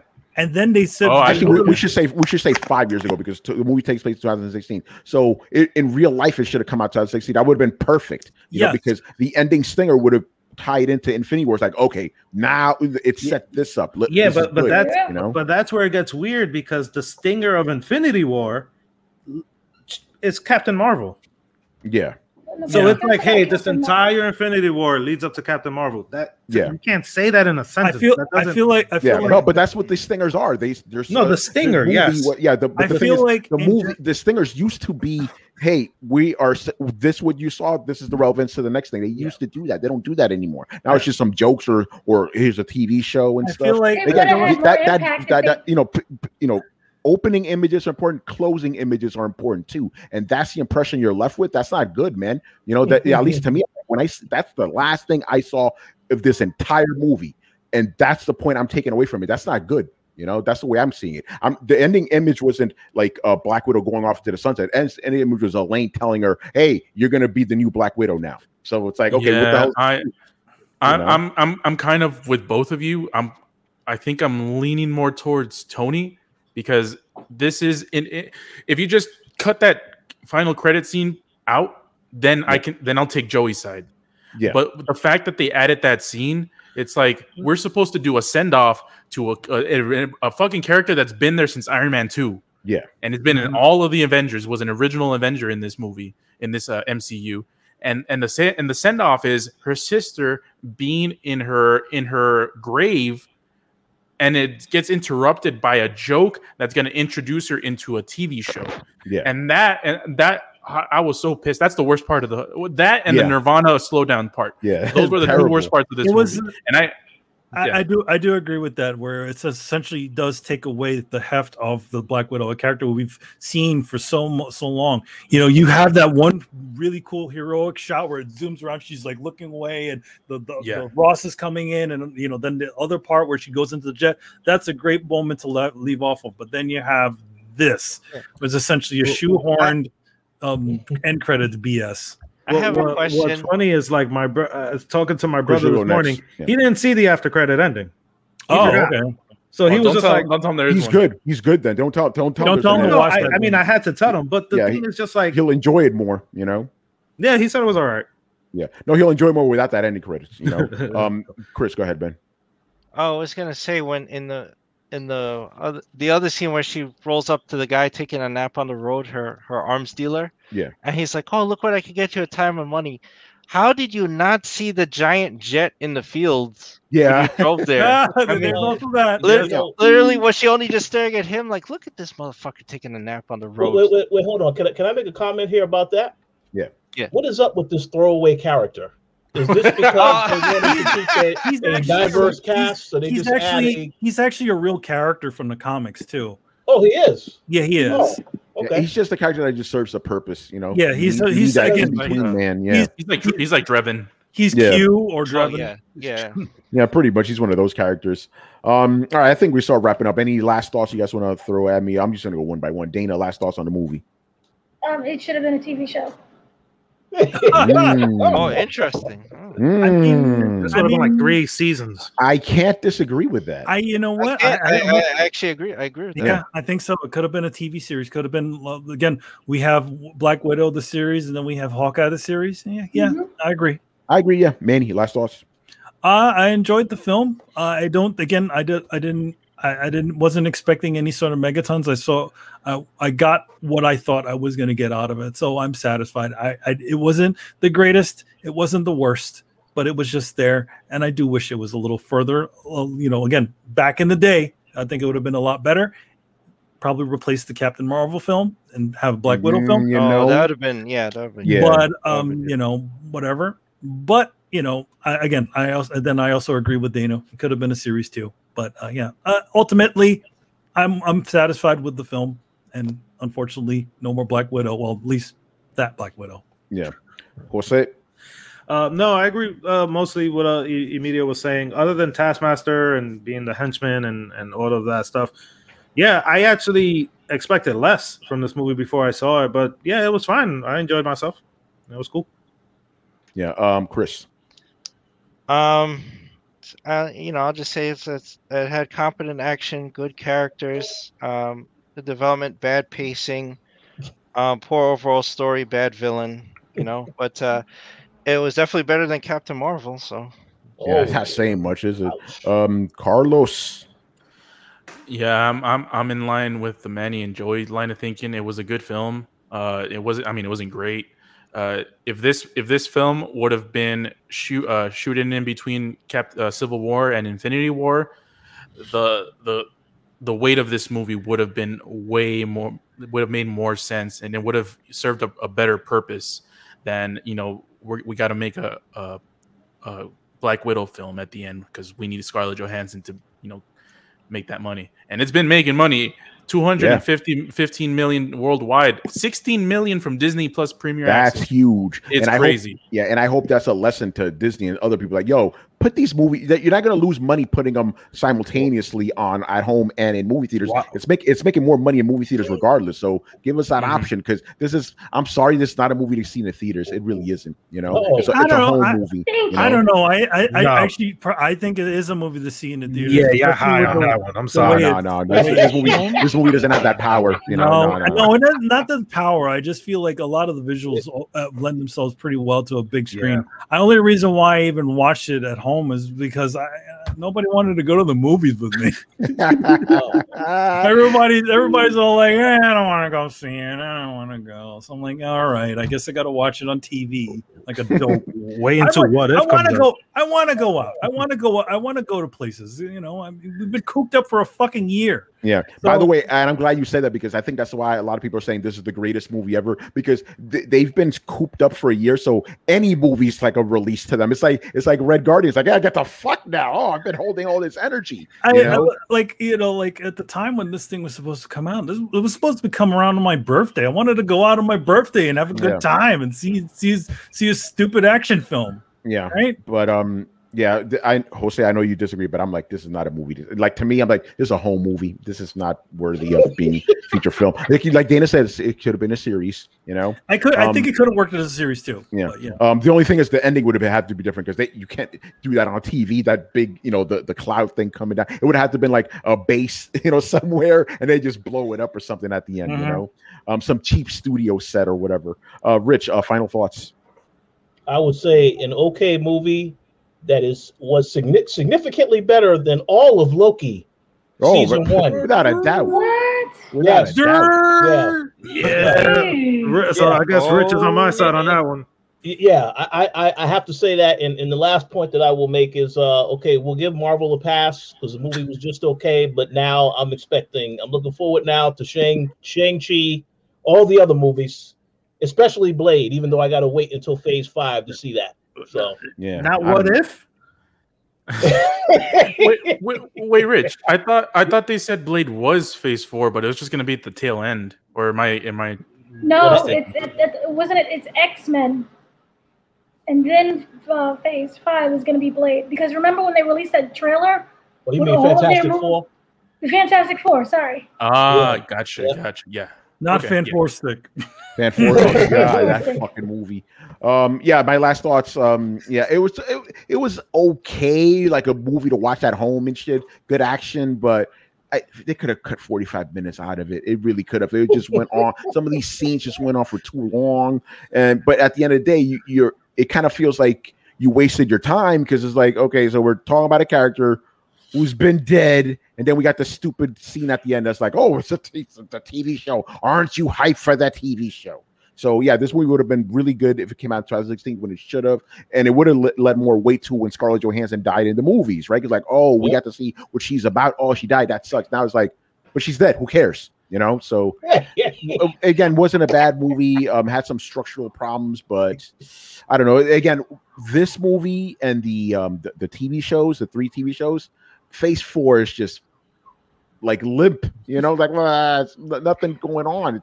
It's just sad. As far as I'm concerned, MCU ended with Endgame, and after that, it's just because you see all the other things that are coming out, like the Marvels looks, you know, that's gonna be stupid. I don't care about Shang-Chi, like whatever, you know. Hopefully the X-Men will fix things, but the way these current, I'm just sorry, the way these current writers are, I don't really have too much hope, you know. So we'll see, but yeah, I don't know. But again, I'm glad I got to watch this at home, because you know, this is not a theater movie. It's just a glorified TV show, basically. You know. Anyway, that's gonna do it for us. Let's do some plugs around here. Dana, what you got? Over at the Koalition.com website, I have the interview with the entire cast, including the director and Kevin Feige. So Ooh, that you can very fancy. That's up and running. And I heard that the cast will be watching this review, so I can't wait. Oh to hear what they say. Oh no! No, I'm just joking. By the way, Manny, by the way, Manny, your plugs right now are going to be appropriate because it's a comic book based thing, but they're for the wrong company. Yeah, they're for the wrong company. Anyway, what you got, man? Because as some of you don't know, I actually work for DC Comics and Marvel. But yes, so what I have right now is Static #1, which just came out. No shock. No shock. Static. That just came out really recently. We got Superman Red and Blue, which just came out pretty recently too. Also, we got Represent, which was a free online book at some point, which got collected, which really recently, a really cool one with me and Aletha Martinez. On Static, it's me and Kari Randolph doing covers, and of course we have Excellence, which is real. That's out right now. I'm working on we had a really big Kickstarter where a lot of stuff happened with that, and we got funded and all kinds of stuff. So we're gonna have this big super edition of the graphic novel coming out with that, as well as we're working on issue 11 coming to a close on that, and we're gonna keep going. So yeah, there you go. Do me a quick favor and just show all of them again. Oh yeah, so that everyone can see because she was minimized. Oh, it's tiny. So yeah, she embiggened you now. Let's go. Embiggened me. So yeah, here we go. We have Static #1. Shock out now. Nope, no shock. Static. Shocking. Static. It was fun little story on Static. We actually, me and Kari 10 years ago worked on another run of Static. So they actually called us back to do these new covers for the reboot. I don't understand. Here's the funny thing. I don't understand how this all works with the New 52 because we were New 52 back then. I don't know. Whatever. Comics. So the second one we have Superman Red and Blue. That's out right now. It's me and Aletha Martinez. Also, me and Aletha Martinez worked on Wonder Woman Nubia, which was part of the Immortal Wonder Woman Future State thing. Then we have Represent, again, another one with me and Aletha Martinez. Me and Aletha Martinez, and I also did another story inside of here with Demo, who's a really great young artist. And then obviously Excellence, which is my current book with Skybound Entertainment. We're on issue 11 right now, and that's going to be coming out real soon. And then we had a big old Kickstarter stuff. Nice. Good stuff. All right. Pull that camera back. Oh, shit. There we go. I wanted to see if I could do that. Yeah, right. Rich, what you got, man? Plug the coalitions. Oh yes. Well, we're bringing back one of our shows next weekend that everybody is excited for. Gary Swaby has been sending me messages about this show. Power is making a return. Power. Yeah, Power. There's a couple other gaming things that we've been working on as well. Haven't really spoken about it yet, but there'll be a lot to talk about soon. And of course, Dana has already plugged the interviews. And oh yeah, we are going to have the final episode of Loki that we are going to be doing a recap for. So I know that Joey is looking forward to that episode. Yeah. Yeah, let's see if my prediction comes true. Yeah. You know. Oh, and really quick, every day starting on the 13th, we will have an interview with the cast of Power on the YouTube page. Nice. A lot of stuff coming up on the Koalition, so make sure you guys follow them. The Koalition.com. Koalition with a K, not with a C. That's the video game company. There's Koalition with a K.com. It's literally all over the place. And then as for, I'm going to speak for four guys here right now. Me, Manny, Chris, and Carlos. We're on Throwdown. You can catch us every Thursday and Sunday night, 10:30 p.m. Eastern. Thursdays when we do general gaming coverage, and then Thursday we answer your questions. Always a lot of good times. Find us on Twitch, Twitter, and YouTube at Throwdown Show, and we're literally on every podcast app on the planet. So throw down, baby. All right, we're done here. Thank you for joining us this extended episode of this spoiler cast, but a lot of things needed to be said, and I think we did a great job covering it. We'll see if Phase 4 gets any better, because right now it's like, bruh, I don't know about all this. Anyway, we're out here. So once again, I was your host, Tony Polanco, and today I was joined by Dana Abercrombie, Emilio Lopez. Later, guys. Jose Polanco. See you, everyone. Chris Seeley. Hey, take care, everyone. Carlos Romero. Peace out. and Mr. Richard Bailey Jr. Have a great week, everybody. All right, people. We'll see you around later. Deuces. Deuces.